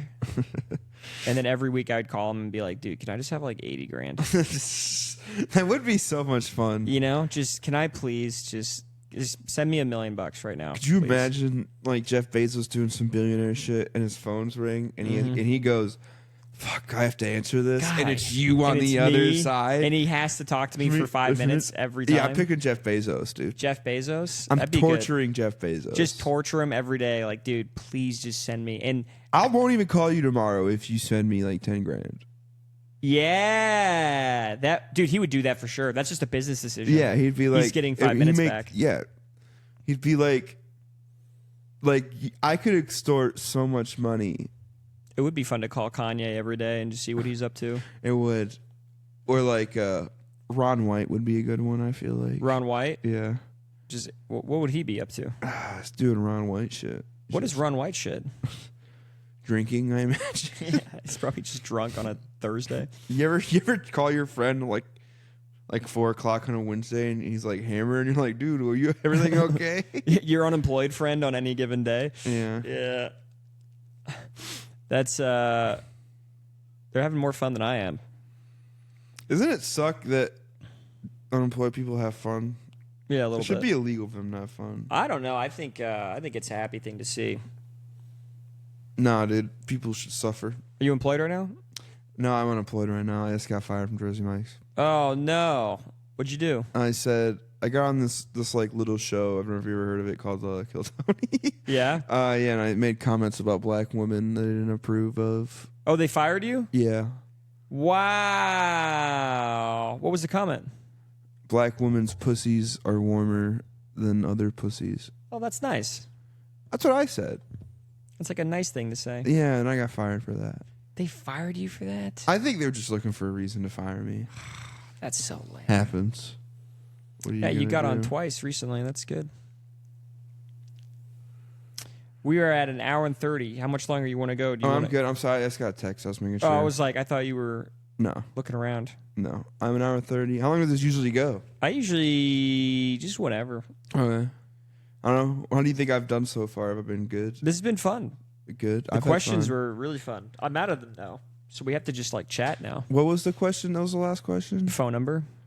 Oh, yeah. I didn't really answer that, did I? You did. You said Adam Eget. Yeah, but that was just a realistic. It's a joke. Yeah, but no, that's probably the real Or answer. Jeff Bezos. Jeff Bezos. It was Jeff Bezos. It was Jeff Bezos. I would say Jeff Bezos would be a good pick for sure. Jeff Bezos. Anyone rich, I would just bother him and ask for money. Ben Johnson. I don't know. And I know you don't know who that is, but he used to be our offensive coordinator for the Lions, right? Now he's the head coach of the Chicago Bears, and I would love to talk to him 5 minutes a day and tell him how much of a piece of shit he is. That's good. That'd be fun. Just every day, you fucking cocksucking piece of bitch. Shit. Is 8 Mile a musical? It's a street. I know the movie 8 Mile. Is that the movie? Is that the name of the movie? Yeah. Damn, I just realized that. Yeah, it's a musical. I know. It literally has original songs for that movie, right, that aren't released anywhere else. Yeah, and I would say that classifies it as a musical. As a musical, where he's like, "I know something about you. You went to Cranbrook. That's a private school." That's not any line. It's a rap musical. Yeah, they haven't made one like that since. A rapsicle? Popsicle? Do you want a cookie? I'd love a cookie. Sorry. Is this like a trick? I'm about to get shot in the head. Just bullet brain. Just boom. So what have you? I ever talked to you? I feel like I haven't talked to you in a minute, Eric. Eric, you're from here, right? I'm from here. That's so rare, being from Austin. You know that? Thank you. I'm chilling, dude. Doing comedy, selling mortgages, living life, doing my best. You know. I used to sell mortgages. Yeah, that Quicken. Yeah. Mm-hmm. I hated every second of it. Yeah? Not every second. I was licensed in Texas. Because Texas has like 2 different licenses, right? It's like a SML, and there's like another one. I had the SML one. You're selling loans. Mm-hmm. What was the worst thing that happened on that job? I definitely realized somebody committed mass amount of fraud against me like the 10 minutes after I completed like the loan. I didn't say anything to anybody because I was afraid I was going to get in trouble. And nothing's happened so far. They were like faking docs or something? Oh, they were faking their... So I figured out that they were faking that was their... So it was definitely their secondary property they were trying to make into a rental. And I sold it to them, and I did the finance as a primary property, and it saved them like so much. You know, like that's fraud for sure. Yeah, that's all right. What are you gonna do? I had a guy try to fraud me today. Actually, what was his deal? He was whiting out things on his tax returns to try to make it look like he was making more money than he actually was. He's like his own self-employed guy. Mm-hmm. Those guys are always trying to pull one over on you. They're always trying to do something creepy. And eventually I was like, dude, I can't do this long. Like, this is legitimately just so much fraud. Yeah. So I just told him to kick rocks. But it happens. What are you going to do? What are you going to do? I've had people like scream at me there, like about loans I can't do. You know, it's like, I was always pretty good at figuring it out, I'm not going to lie, but sometimes people get mad when you told them they can't do a loan because they don't make enough money. Like, what do you mean I don't like? They're like, I don't make enough money to make a payment on the house now, and you could drop my payment $300 a month. That I don't make enough money for that payment, so you can't do the loan. I'm like, yep, That's right. that's right. That is what the rules are. And they're like, that doesn't make any sense. And I'm like, you have a great rest of your day. Feel free to reach out with me if anything changes. That's the worst thing when people are like, I can't afford that payment because I'm making that payment now on my rent. It's like, yeah. That is like the most insane take. Like like the government tells you how much money you can afford to take out on a loan. Mm-hmm. And it needs to happen, or else 2008, obviously. It definitely needs to happen. But it is a weird feeling. It's like they're totally okay with you paying $1,200 on rent, but there's no way I could get approved for a $1,200 mortgage. Well, I think it makes sense in the sense that it isn't your money now. You know what I mean? Yeah. When it's rent, it's like that's just your money. If you think you can afford it, then yeah, you can afford it. But when it's a mortgage, it's like now you're using someone else's money. So they're making sure that they want to feel comfortable that you can make that payment. Yeah. Know? Which makes sense. Yeah, that does make sense. But it is a weird thing to be like, but I'm making that payment now. It's like, well. Yeah, but the reason they're saying that you can't make that payment is because you can't afford it. Mm-hmm. When you're paying, but you can afford it when you don't own the property. And that's the interesting part of the problem. Yeah. Yeah. Which is crazy. Why don't you do mortgages now? I don't know. It's just hard to get into. I'd love to be an underwriter. I don't want to be like a MLO. I'd love to just. I know a guy who's in the comedy scene who's an underwriter. Who? You know Clemente Villegas? Yeah, I did the funniest person in Austin with him. Oh, yeah? Yeah. Neither of us won.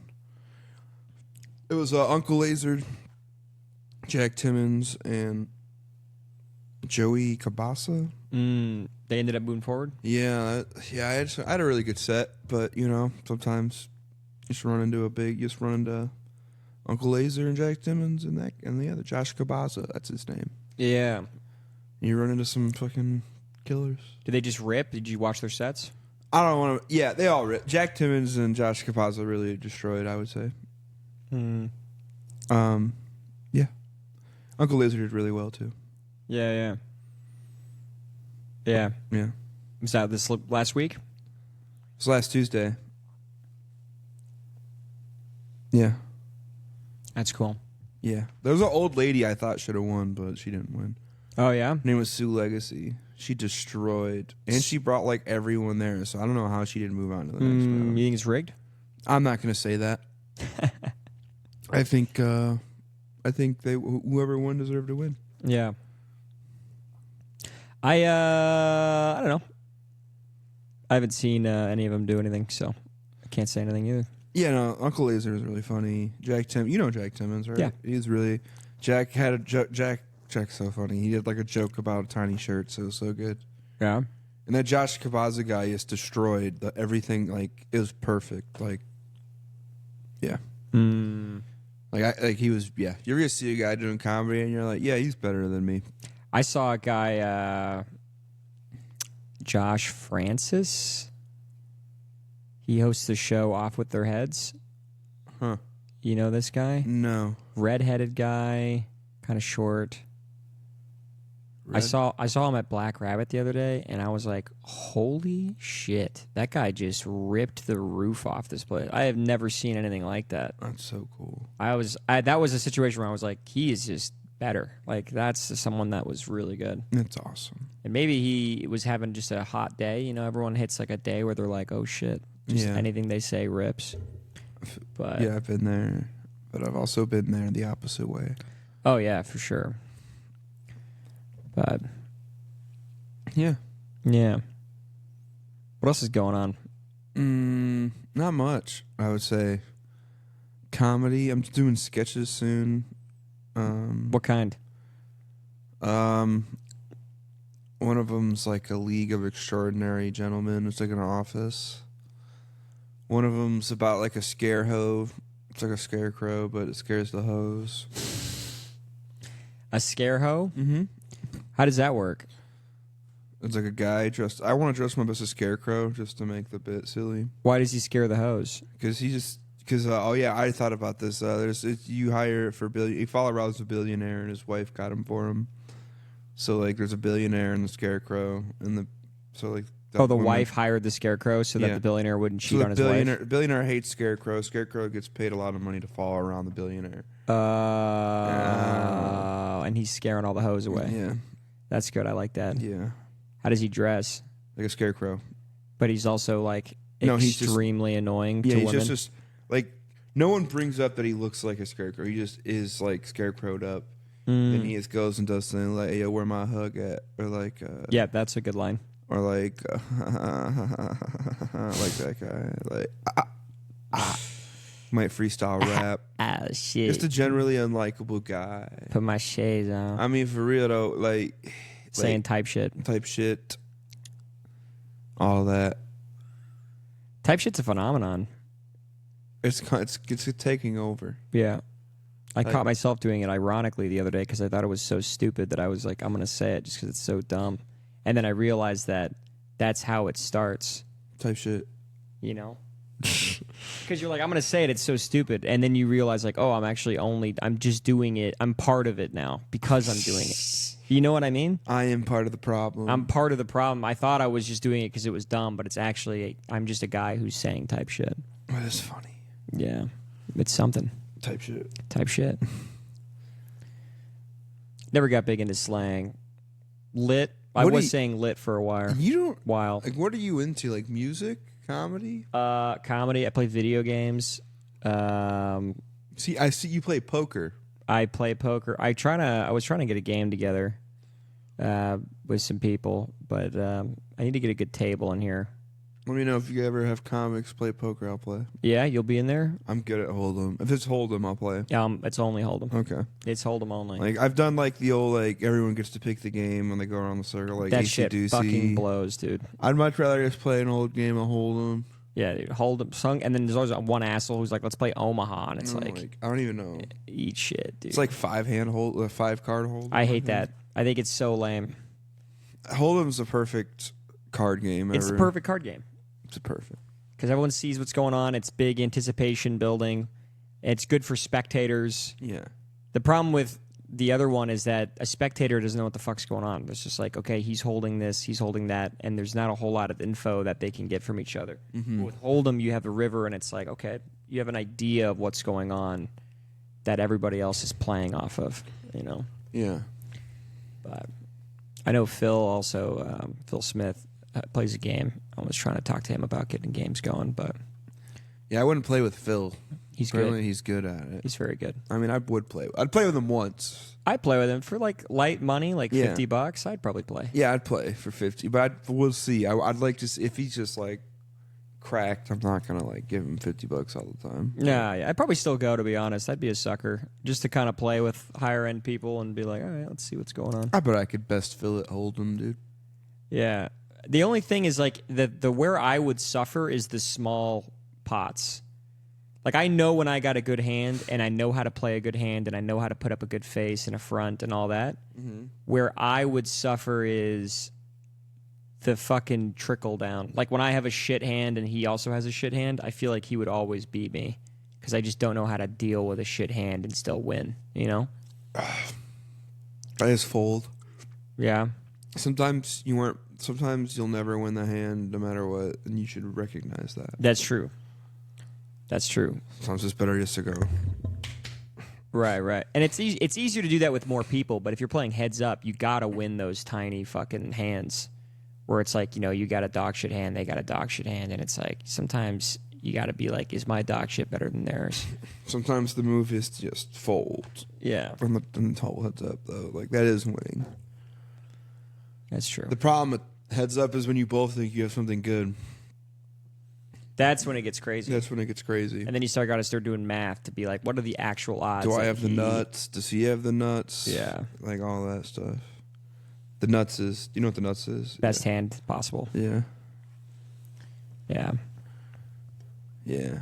See, I know stuff about cards. Yeah, it sounds like you actually know what you're talking about. I like to play like a big dumb idiot gullible thing on the card table. Like, oh, did I win? And people go, yeah, you have a flush. I'd be like, is that good? That's so obvious, though. You like that movie Rounders?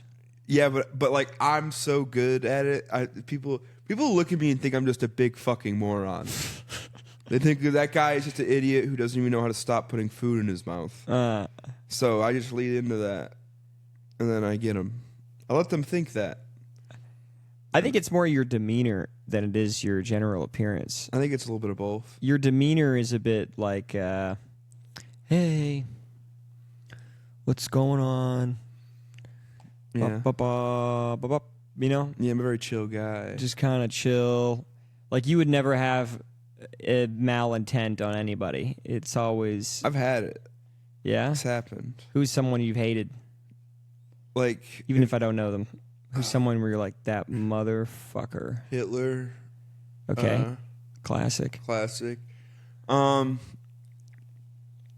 someone I just fucking hate? You know, like... In your life, there must be someone that you're like, I just fucking hated that guy. Sometimes I just hate dudes. Sometimes I'll just pick a dude and hate him for no reason. You know? Like when I first moved here, I love Mason Davis now, but when I first moved here, I was like, really? I'm the only guy named Mason. Oh, you just shit on him? Nah, me and him are nice now. Like, we're cool as fuck now. But like, at first I was like, I don't know about this. I don't really hate anybody. I'm not a big hater. I hate Cowboys fans. I hate Ohio State. I hate people. Hating someone for sports is crazy. I don't actually hate them. I know. Like, it's just a fun thing. I hate... Let me give you mine, because I think maybe that will spark something. Yeah. When I was in high school, I knew this kid, whose name was also Eric. And he was so nice. He would walk around and give people... He'd like come with cookies sometimes to school and give it to the class. And he would talk to everybody super nice and cordial. He was really outgoing. And all the girls knew him. All the guys knew him. Everyone was like, oh yeah, there he is. That's him. And I fucking hated that guy because he was just so nice. And everyone knew him and he was so outgoing. And I look back at it and I think that's jealousy. That's really all it was. Dude, yeah, hating a guy for being nice is crazy work. Yeah. I was just like, this guy is just... I hate him. He's just so pure of heart. And I saw him at my high school reunion and I told him that. Yeah. I was like, I kind of hated you. He was like, why? Because you were just so nice. And I was a weak boy and I didn't know how to deal with that. And is he still nice? Yeah. Married with kids, living in Utah. Guy. They Dude, take photos of like themselves Mormon? with flowers. I hate Mormons. No, he's not Mormon. He's a Catholic. But he just, he's just a wholesome guy. And That's it's just awesome. like, no, it's awesome. But also like, fuck that guy at the same time. Like say something crazy and stupid once, I feel like that's how I know someone that I can like, if someone's willing to just be like, I'm going to say the wrong thing just because it's the wrong thing, I feel like that's a way of being like, yeah, oh yeah, you're a human being. So does that spark anything? Who do you hate? I hate people that go out of their way to hate people. All right, I made the list. No, like I hate haters. I hate people who ain't got shit going on. And they have to be hating on for shit for real. Like, no, I'm a hater though, but like, I hate sneaky conniving people, but I also love them. Like in a story, like Game of Thrones. Yeah. Like a Littlefinger. No, I'm much more of a Tyrion Lannister guy. But you think he's conniving? Oh, he is sneaky and conniving. He is conniving, but for the right reasons. But you could make an argument that he was an asshole in that whole show, even though Tyrion Lannister. Yeah, he literally killed so many people just for himself, like, and he betrayed his family. Yeah, technically he belongs in a circle of hell. He's killed his dad while he's taking a shit. Killed his dad. That's probably a circle of hell. Yeah, but we love him. We love him. We love Tyrion Lannister. We think he's great. One man's hero is another man. It's like I hate dudes like. Who just refuse to like have fun. Like those dudes are like, I'm too cool. I hate cool guys. I hate dudes who are cool. I hate I hate anyone who has any strong political ideology either way. I hate that too. If right or left. If you think if you think you're right, you're an asshole. If you think whoever that's just people who can't see the gray in life. I hate them. I really resonate with the political one because I meet some people and I'm like, God, you're so liberal. It's disgusting. And then I meet other people. I'm like, God, you're so conservative. It's disgusting. It's just like it's either you're retarded or you're crazy. Yes. Or you're evil. It's one of those three. Yes. Yes. It's just like there's no way. Which one is evil? Is that liberal or is that conservative? No, I think I'm saying those are all three. Like like the liberals. If you're a liberal, you're either conservative, retarded. If you're a liberal, you're either retarded. I think if you're a liberal, you're crazy. I think liberals are crazy. Crazy. I think conservatives are retarded. Stupid. I think they're both kind of the same thing. But I also think that conservatives can be evil. There's like rich conservatives, and I'm like, that motherfucker's evil. I mean, liberals can get pretty evil. Liberals. Bill Clinton? I just feel like liberals get crazier. There are some evil. Yeah, you know what I mean? I think that they're. I think the craziest liberal, Joseph Stalin, was so insanely liberal that he's just crazy. Like that, he's just the craziest motherfucker you could think of. Uh-huh. And I mean, the worst conservative ever, Hitler, he was just evil, just straight up evil. You know what I mean? Mm-hmm. But then there are conservatives who I'm just like, you're retarded. Like people who are cutting off clits in Africa, that's just retarded. That's just I mean, first off, how are they finding this thing? I mean,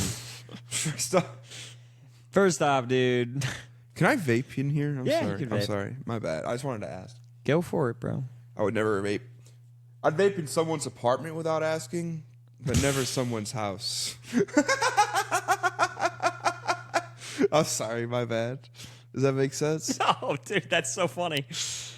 It's funny that you're apologizing after. That's funny as shit, dude. I feel like I haven't talked to you in a minute. I saw you last night. Yeah, I hit you with I was in Detroit. I had a long day. Detroit. I was in Detroit. I went to Chicago for a day. Yeah. I saw gay sex live for the first time. Gay sex? So you went to a show for gay sex? No. I went to this place called the Freehand Hotel. Okay. And it was on Grand Street, $50 a night for a room. I was like, what a deal. Too good of a deal. Like, I was in downtown Chicago's. I get there, and it's like 11 at night. It's like late. I did some shows. I'm going to Detroit. I figured out a train at like 5 in the morning. I get there. I walk upstairs. She's like, "Hey, it's a hostel. Look, it's like a thing hostel. So like, it's a man only. She said to me, it's a man only hostel. Whoa.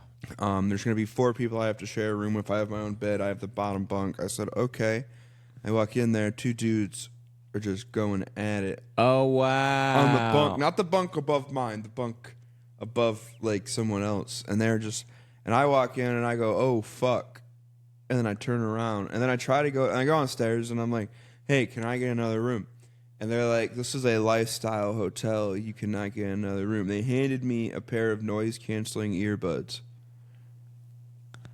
That's fucking bananas. So they knew what was going on in there. Yeah, they were like, they saw me walk back, and they're like, oh, this guy's straight guy. We got a straight guy here. And when I hear man-only hostel, I didn't go right to gay. I kind of went to like, I don't know, not gay. Well, I didn't expect a gay hostel. They should have just called it a gay hostel. That's what it is. It's a gay hostel? It's a gay hostel. And then I went back upstairs. They were very nice. I slept for like 4 hours, got on a train to Detroit. So you didn't stay there? I stayed there. I stayed in the room. You went back and they were still fucking? No, they were done. I waited like an hour and like got a little drunk and forced myself to walk up to the room. And I was like, am I about to fuck these guys? Were they still in there? Yeah, they were just asleep. They said, "Hey, I'm really sorry about that," and they handed me some weed, like a wax pen, which I probably shouldn't have smoked. How did you deal with that first reaction? Were you like, "Oh fuck"? And yeah, instant, just instant. That was exactly. Oh shit. Oh Oh, it's like you turn to a tire. Oh, my God. Oh, fuck. I just run downstairs. And I'm Hey, like, yo, the fuck? And then I went to the bar, and then I was like, oh my God, I say. And then I went to the bar, and it's just like a black dude with fingernails, like bedazzled, and I'm just like, this is the gayest place I've been in. Chicago's very gay. It's like literally the San Francisco of the Midwest. It's a liberal town. That's what I would call Chicago. Is the San Fran. Little San Fran. It's clean though. It's nice clean. Place. Yeah. The L's super nice. Yeah. It's not. City. It's terrifying. Is it really? Depending on where you're going. Detroit's not clean. It's clean. Yeah. Downtown's spotless. Yeah, but I mean, if you go, we don't have nearly as much homeless people as here. Yeah. Well, I mean, if you're hanging around downtown all day, you're seeing a lot of motherfucking homeless. Actually, even anywhere else, to be honest. In Austin, like I live out, like as long as you're near 35, there's homeless. There's close. They're close. Yeah. It's just because, you can't really be homeless in a cold spot.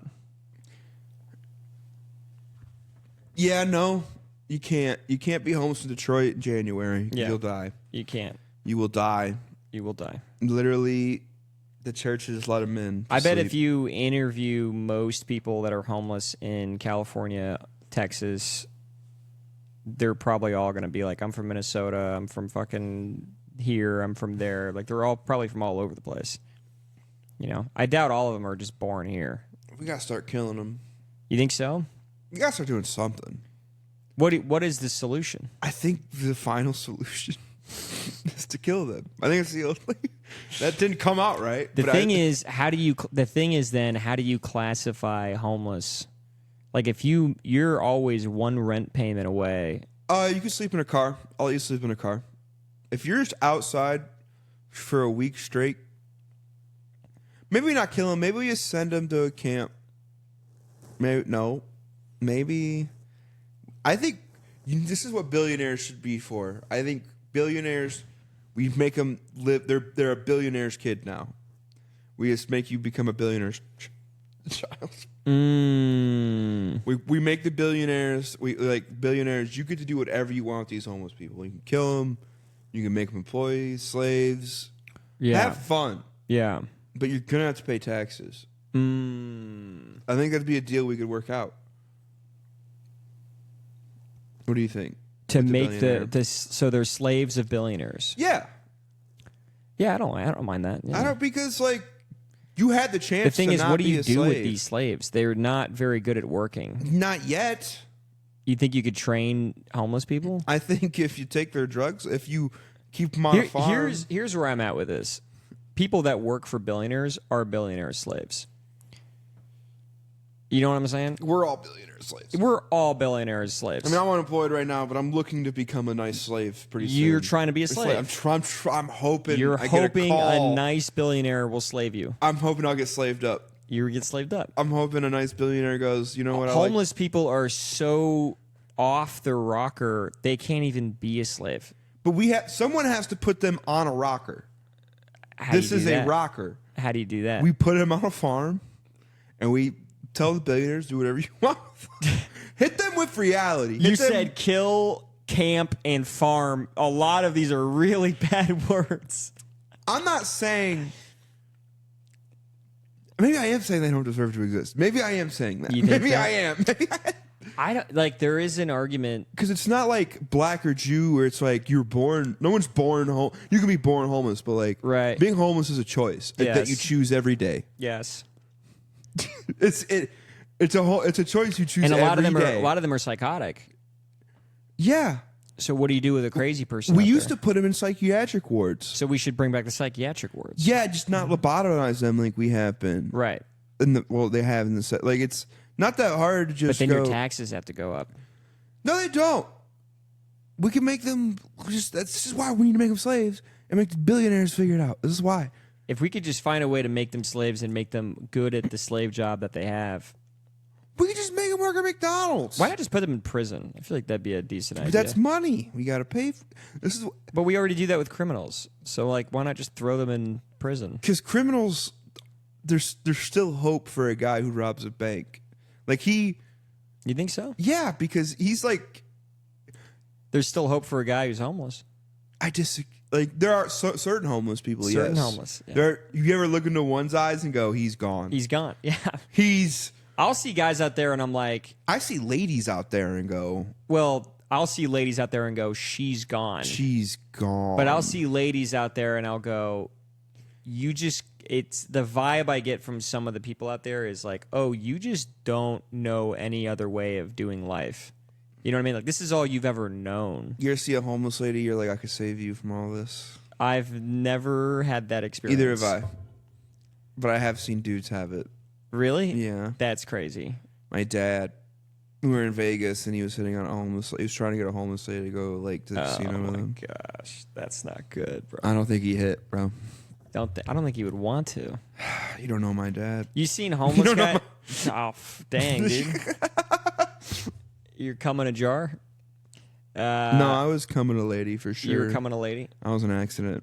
Do you ever see homeless guys out there who are like in suits? You're like, what happened to this guy? I think they were homeless for a day. Yeah? I saw a homeless guy with a pickaxe once, and I was like... A pickaxe? Yeah, I was like, must be the biggest crack rock you ever seen. He's mining for gold out there? Dude, I just remember I was walking back to the creek. It was a roast battle night. I had my buddy Floyd from Michigan. Remember that black guy I was hanging out with? Yeah. Yeah, he was with me, and we were just... The way you said that was so funny. When I was hanging out with that black guy, dude? I got black guy. Friends. There's not enough black people in Austin. I talk about it all the time. Like, yeah, there's like 5. Yeah, I'm a black comic in Austin, dude. You think so? I'm from Detroit, and I have red hair. Yeah. I'm closer than 80% of the comics. There are, I think, there's like Miles Johnson, Freddie Dulles, D-Law. Yeah. Well, do we count? So this is where our debate is, like, because there's the open mic scene in Austin, and then there's like this whole nother scene of like actual comedy, and then there's like these people in the middle where it's like, well, I mean, Derek Potsdam is black. Darius Bennett. Who else? Darius Bennett from Detroit. Is he really? Yeah, he's just like he's not like he didn't start. I don't really know Darius at all, so I'm not going to speak on him. I know he's from Detroit. David Jolly. David Jolly, black guy. That's 6. Cam. He's New York 7. right now. Yeah. Okay, we'll count him still. Well, 7. these are like the upper echelon. There's no like open micer black guys like Freddie Dulles, Mikey Biggs, Mike Chillin, Mike Big Chillin. Mikey Biggs is a white guy. Mikey Biggs is a white guy. Mike Big Chillin, the guy from like Ethiopia. Muhammad? Oh, Muhammad is another one, but I wouldn't even classify him as black. He's black. Like when he says the N-word, I go, he was never. Yeah, he didn't deserve. He didn't earn those stripes. Yeah, I was just thinking. I was like, me and him. I was like, it doesn't really. I've heard some black guys have given him a hard time about his N-word use. Yeah, because he didn't suffer. You know. Yeah. He didn't. Well, I mean, life in Africa sucks. Yeah, but Africa is a different suffrage than the life of an African American. True. You know, like, yeah, I'm not gonna. Yeah, like, do you know who's that guy? Kind of, is it? He's like glasses. He kind of looks like Urkel, but he's bigger. Oh yeah. Michael Scott. No, Michael Scott is a really funny comic though. Who is black? Yeah. It's not Mike Eaton. Mike Eaton's a big white guy who does the roast battle in Dallas. Yeah. Mike Eaton hit me up to do roast battle in Dallas, dude. I know you'll never see this, but that's 7. Huh? We have 7 comics. Like the fact that we can't just easily name more is great. Yeah, but I mean 7 is. I mean, there's more. I just can't think of them right now. Do we count Bailey? The light-skinned little man? Yeah, we can count him. That's how you know. I don't see him on stage ever. I see him at Banana Phone. In Detroit, he would not be classified as a black guy. I'll let you know right now. Okay, but he's an Austin black guy. Okay, he's an Austin black guy. We'll take him. So that's 8. Who do I? Chris Pyland, but he doesn't really come around anymore. I don't even know who that is.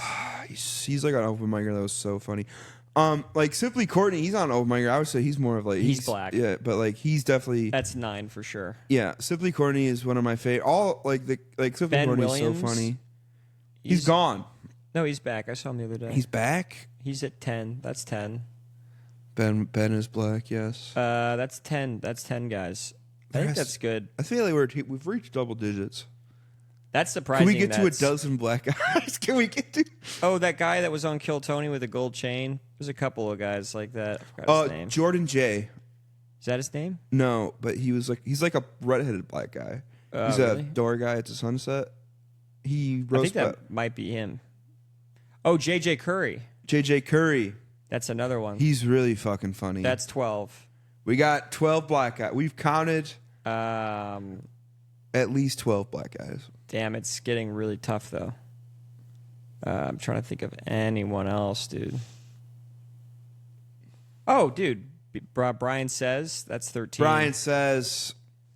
That's 13. I remember Brian got mad at me one time because I told him he looked like he dresses like what a white guy thinks a black guy dresses like. You got really mad at me. That's so funny. Yeah, I called him Mr. Low T. He always looks like a coal miner whenever I see him. He's got the fucking glasses on. I thought you were going to say just because he was black. No. Well, yeah, I don't know. No, Brian's really fucking funny. Brian's roast battle ability is, I really respect. He does a lot of them. I wish I could get on those, dude. I want one. Are you good at roasting? Yeah. Could you roast me? You're such a generic looking white. I'm a very generic white. You look like an elf on a shelf, but like, I would play with the elf on the shelf. Like I'm like one of those, like I can definitely roast in the moment, like a banana phone. Yeah. But like I'll get insane. I'll get like huge pops if I sit down. Like I would start with elf on the shelf, like elf on the what? Elf on the shelf. Looks like elf on the shelf if the shelf was a big black penis. Stuff like that. Okay. You know, like I'm pretty good at roasting. Who else do you look like? Like you look like the mayor of Whoville. Okay. These are good. You do look like the mayor. These of are good, Whoville. man. These are good. You look like a guinea pig got wished to life. Like you're just up in some man's ass one day, and he's like, "He's fucking me so good, I wish he was real." That's and then you so showed up, and now you have to pay bills. Dude, so when you're thinking of these, have you heard like a general idea of these jokes before, and then you're kind of reconstructing them for a new person? So the setup, or is it legitimately off the so dome? like, don't get me wrong, every roast joke, it's hard to come up with a not recycle roast joke setup. Exactly, that's what I'm but thinking. the punchline is where you kind of get the with the new kick. It's like the you look like blank got wished to life. I'll use a lot. Yeah. One of my favorite, Leslie Childs. Yeah. This is kind of an original one. I hit like this is definitely like a new setup I've never heard before. I was like, you look like a dude who becomes a turtle every full moon. So like there's just certain ways. Like I'll save setups for roast jokes. Like if I hear a really good setup, I'll like save the setup. Yeah. Yeah, that's what I thought. There's a couple setups that you hear all the time. Like, you heard of this? Well, this is this. Or something like, give it up for blank, everybody. Or what else? Like, if you're here, then who's being the mayor of Whoville right that's now? That's right now. Like, if you're here, then yeah. Eric, I think Eric's going to have to leave really soon. I think they're towing a Honda Fit outside. I don't fucking know. Like that's something funny. more I used creative. to own a Honda Fit. Dude, I'm good. Huh? Dude, you're good. I'm good. I used to own a Honda Fit. I'm really good at finding out what people don't like about themselves and so attacking it. Funny that you nailed Honda Fit, and I had to sell that car because I hated that about myself. That's actually amazing. So do you believe I'd be a good roaster? Yeah, for sure. I don't just think I'm a good roaster at all, but I think it's because, like you said, I think roasting is truly like experience in the game. You have to have heard so many roast setups and executions to be able to go through like the catalog of all of them and be like, you are this plus this equals that. It's simple math times logic, which I think really helped. And plus, like my upbringing helped. I was a fat redheaded kid with glasses and braces, so it was either learn how to talk back because I grew up with like a predominantly black area. Like I went to a predominantly black high school. Right. I had to learn how to talk shit fast. My father was an abusive alcoholic that just roasted me unrelentlessly. So I had to learn how to like first you have to learn how to take a hit. You have to learn how to take a hit and go ha ha ha, and it's fun. And then you have to learn how to take the hit and take the energy and just send it right back. And then, but like I would love roasting is one of my I used to start in Detroit, I used to start every set with a roast joke for the guy that went before me. I don't do that much down here because people get mad at you. Some people are like, "You don't respect me," and I'm like, I mean, I don't. if it's more silly than it is mean, I think it's fine, right? Sometimes it's mean. Yeah. Like I remember one time I followed a guy. It was at Cap City. He had a really rough set, and I went up there, and I was like, not all straight. And he was a straight white guy, and he was like, not all straight white men are as angry as the last guy. He got mad? No, he's like, he just looks sad. Like, they look sad, or it's like one of them is like this guy. Give it up for the last guy. He's like, if a Reddit comment got wished to life, there's the wish. I use wish to life too much, probably. Yeah, probably. But it works. It's such a good setup. It is good. Wish to life, full moon. I have a whole. Let me see. I think you have a bunch written down. That's where like I think roasting. You have to know. You have to know the game. The game. Yeah. Where would that be? Whereas like stand up, I feel like it's not quite like that.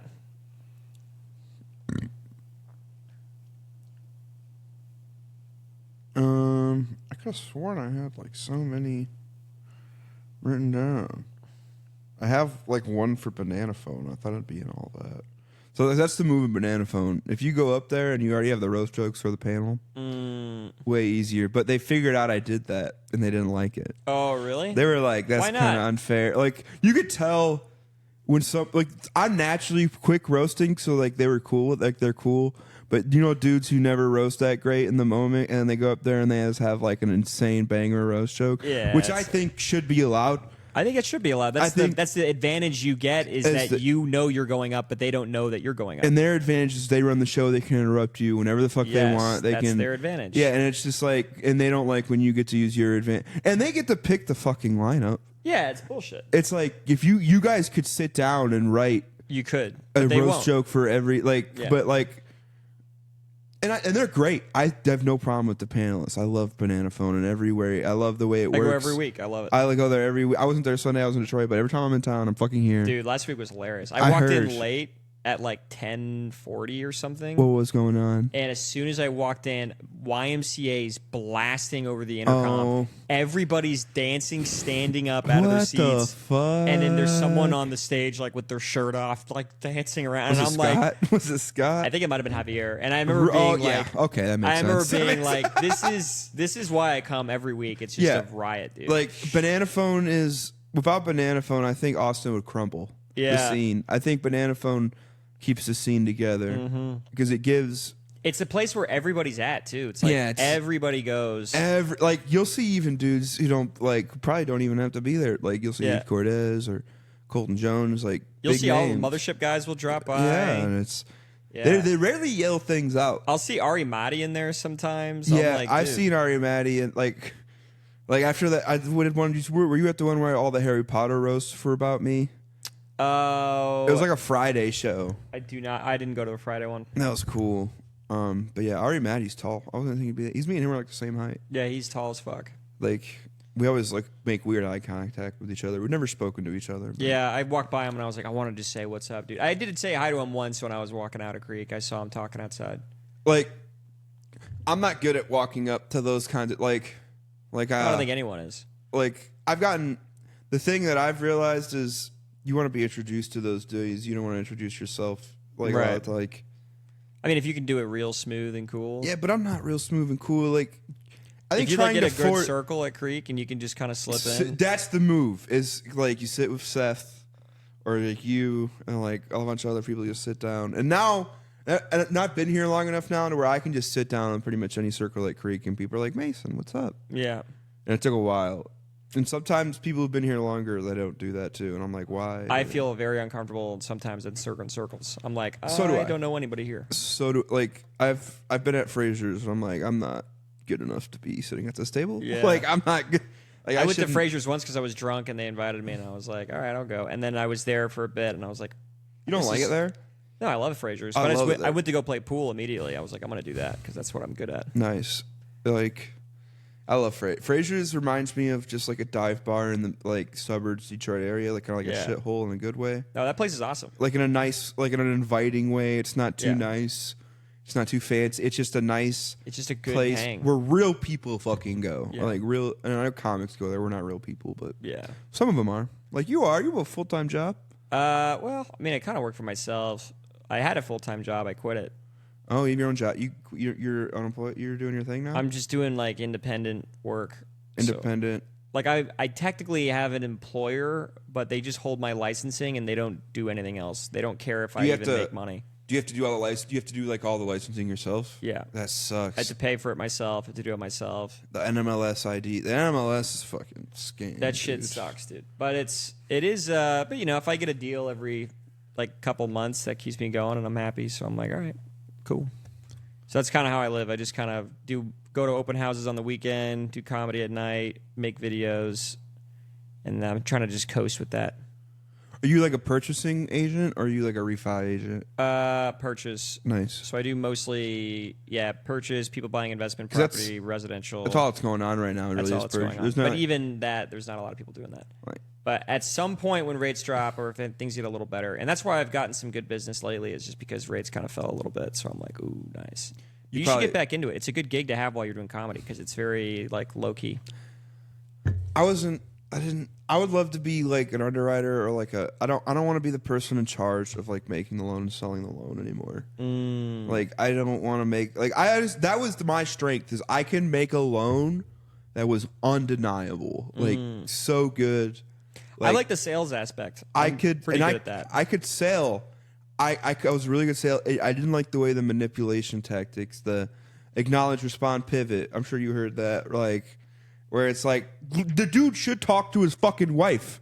He's making a giant decision. Why wouldn't he talk to his fucking wife? You're working at Rocket Mortgage, so the sales tactics are going to be way slimier. It's just like It's like shouldn't the guy discuss this with his wife? He should, and they're going to tell you he shouldn't. And I'm like, because that's Rocket Mortgage. And they're like, get this deal done right now. Yeah. When I started working in real estate and mortgage, every company would say that. They'd be like, just fucking get it, shove it, like fucking, like exactly terms like that, pivot, manipulation. Acknowledge, respond. It's manipulation. It's manipulation. But like, I think once you get to higher level sales, that shit goes away and it just becomes like, hey, do you like me? I'm a normal guy. You're a normal dude. We're doing a good job here. Let's just get it done. Yeah, like that slowly turns into what it becomes. Sometimes, like doing the loan made so much sense. Where like it was so easy to sell it. Like I'm saving you $800 a month. Yes, you get the loan paid off 12 years quicker.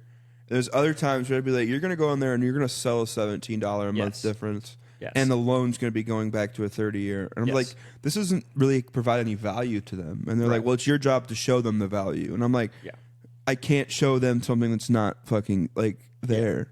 But the Rocket's always going to tell you it's your fault. They're never going to be like the situation's impossible. They're always going to put it on the rap and be like, you should have done this. You should. It's just like, no, dude. That's why I left working in like a company is because they don't take responsibility ever. They always go, well, in your situation, you could have done this. You could have done, and it's just like, yeah, but also maybe the tools I'm working with suck. You know what I mean? Yeah, it's Salesforce fucking sucks. Yeah. Fucking I hate Salesforce. Like, I fucking hate. That's the worst. Quicken Loan. I don't know if they still do it, but when I left, like they were still doing their loans in DOS. That's crazy. You had to make your loan in DOS. That's crazy. Yeah, like no mouse, like it was straight. And that's fucking gross. I spent a night just mastering DOS. Like I could make that was my talent. Is I could get on the phone while you were talking to me first. I could be making the loan and have it done in like 15 minutes, perfect, ready for paperwork and e-sign and all that shit. Mm-hmm. Yeah, that's good. That's yeah. I don't really like. I wasn't really that great at that. I was always good at just like talking to the person and being like, all right, what do you need? What do you want? I was never good at. I don't think I'm manipulative. I don't think you are. I think most the dudes who do it are just good dudes trying to feed their family and there are definitely some dudes, definitely the managers, some dudes who are like inherently evil, who are like, I'm making my 20, like I'm making my, because like it depended I'm on building my legacy here. like you'd get like 500 for a loan, and they'd be like, "I'm getting my 500," and I'd be like, "You're a fucking scumbag, dude." Yeah. At lunch with them, like you're a scumbag. Yeah. Just like hitting the wax pen, like. And those guys do well, unfortunately. He's one of the only dudes I know that were at Quicken Loans that still works there. Yeah. Which is interesting to me. They do well. There was a guy at UWM, I think. It wasn't UWM. It was somewhere else. But it was at Loan Depot. Oh, Loan Depot. This fucking scumbag. And there's a guy. There was their top rep. He was the only sales guy that had like an assistant that worked right next to him. And this dude all day long from like maybe 7 a.m. to 11 p.m. at night, just taking phone calls, doing applications. Like at Quicken Loans, that was the thing that also sucked is from 7 till 10, I was in my room on the phone. Yeah. Like 7 in the morning till 10 at night. Yeah. But it's like, California, you can call till 10. Like, it's fucking, like, there's no balance. Dude, they make bank. Like those guys, like that guy that I just talked about, he was making like $100,000 a month. Like that guy was making stupid money. Yeah, like I remember when COVID happened and the rates were so low. That's when I started. There were dudes doing like 17 loans a day. That's crazy. And they were just making the loan and giving it to people. And those dudes are actually kind of cool. I mean, hey, I stand like if you're doing it the right way. If you're doing it, because a good MLO can change someone's life but a bad one can really fuck you. Yeah. And it's so interesting. It's like, yeah, an MLO should have to like take the test. Like I was one of the only people they take the test to get get the initial licenses. What's that fucking test called? It's not the NMLS test, is it? It's like you have to go to a separate place. I think it's just the MLO test. Yeah, the MLO test, the federal one you have to pass to even get like your state ones. I was so scared taking that test, dude. The first time, like, there was like they hired like 2,500 people. Like I was one out of like 50 that passed the first time. They were so fucking pissed at those people. Yeah, because it's a big fail rate, that test. Yeah, I got it. I was good at school. I think I got an 84 or something. 87. Oh, nice. I was really good at school and I could remember everything. Yeah. But yeah, like you should get back into it, dude. What the fuck? I should maybe. You could get back in and get like dude. The thing is, I think when you get christened by Rocket Mortgage, that's a tough place to start because it's just like you're on the phone all day long.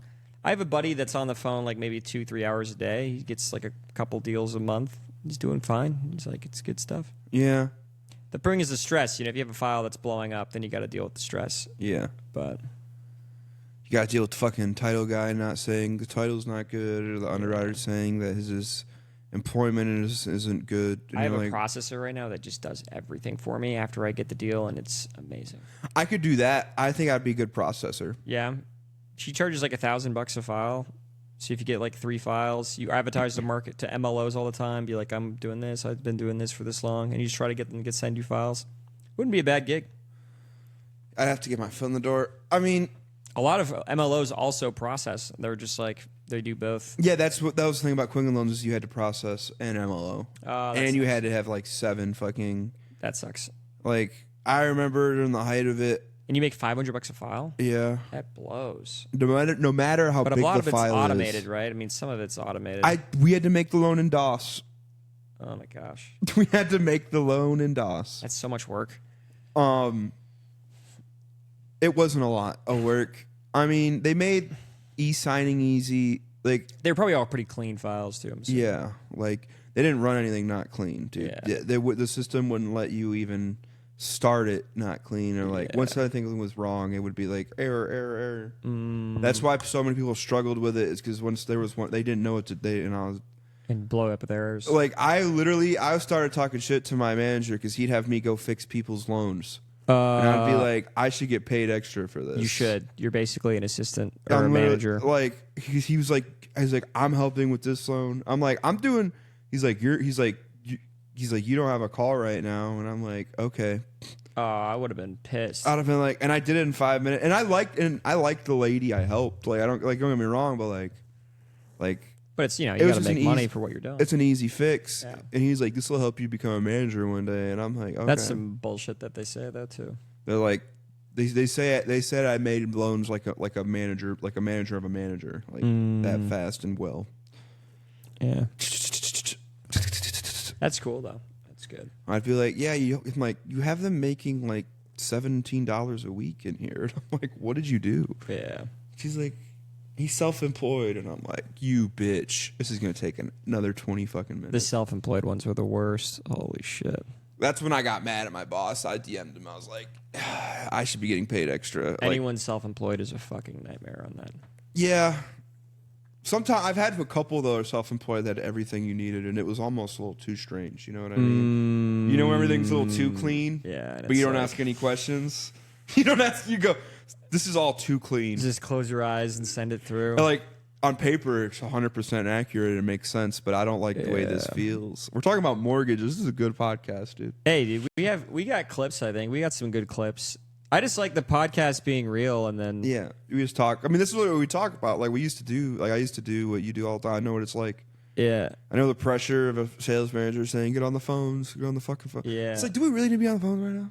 We don't. That's Have the thing. them call us. Yeah, exactly. I think the thing is... And that's why I was like, I think I'd rather work for myself, and it's harder, but I have so much more free time. Because when things are slow and you're at a company, they're like, hit the phones, dial, and you're just dialing nothing for days. Yeah. And it's like, what am I doing? I'm wasting hours of my life. Yeah. But if you have nothing going on and you work for yourself, it's like, well, then I guess it's just slow. And you're just like looking around like, I guess like who am I even going to call? Right now, like, and I start getting creative, and I think of interesting ways to maybe do something to get something, but at the same time, it's like I can't just. I don't know. It just seems like a waste of time sometimes working at a company, but yeah. Anyway, mortgages. I say we call it though. You ready to call it? I'm ready to call it, boss. Let's call it because I'm fucking starving. Hell yeah, me too. Okay. Bye.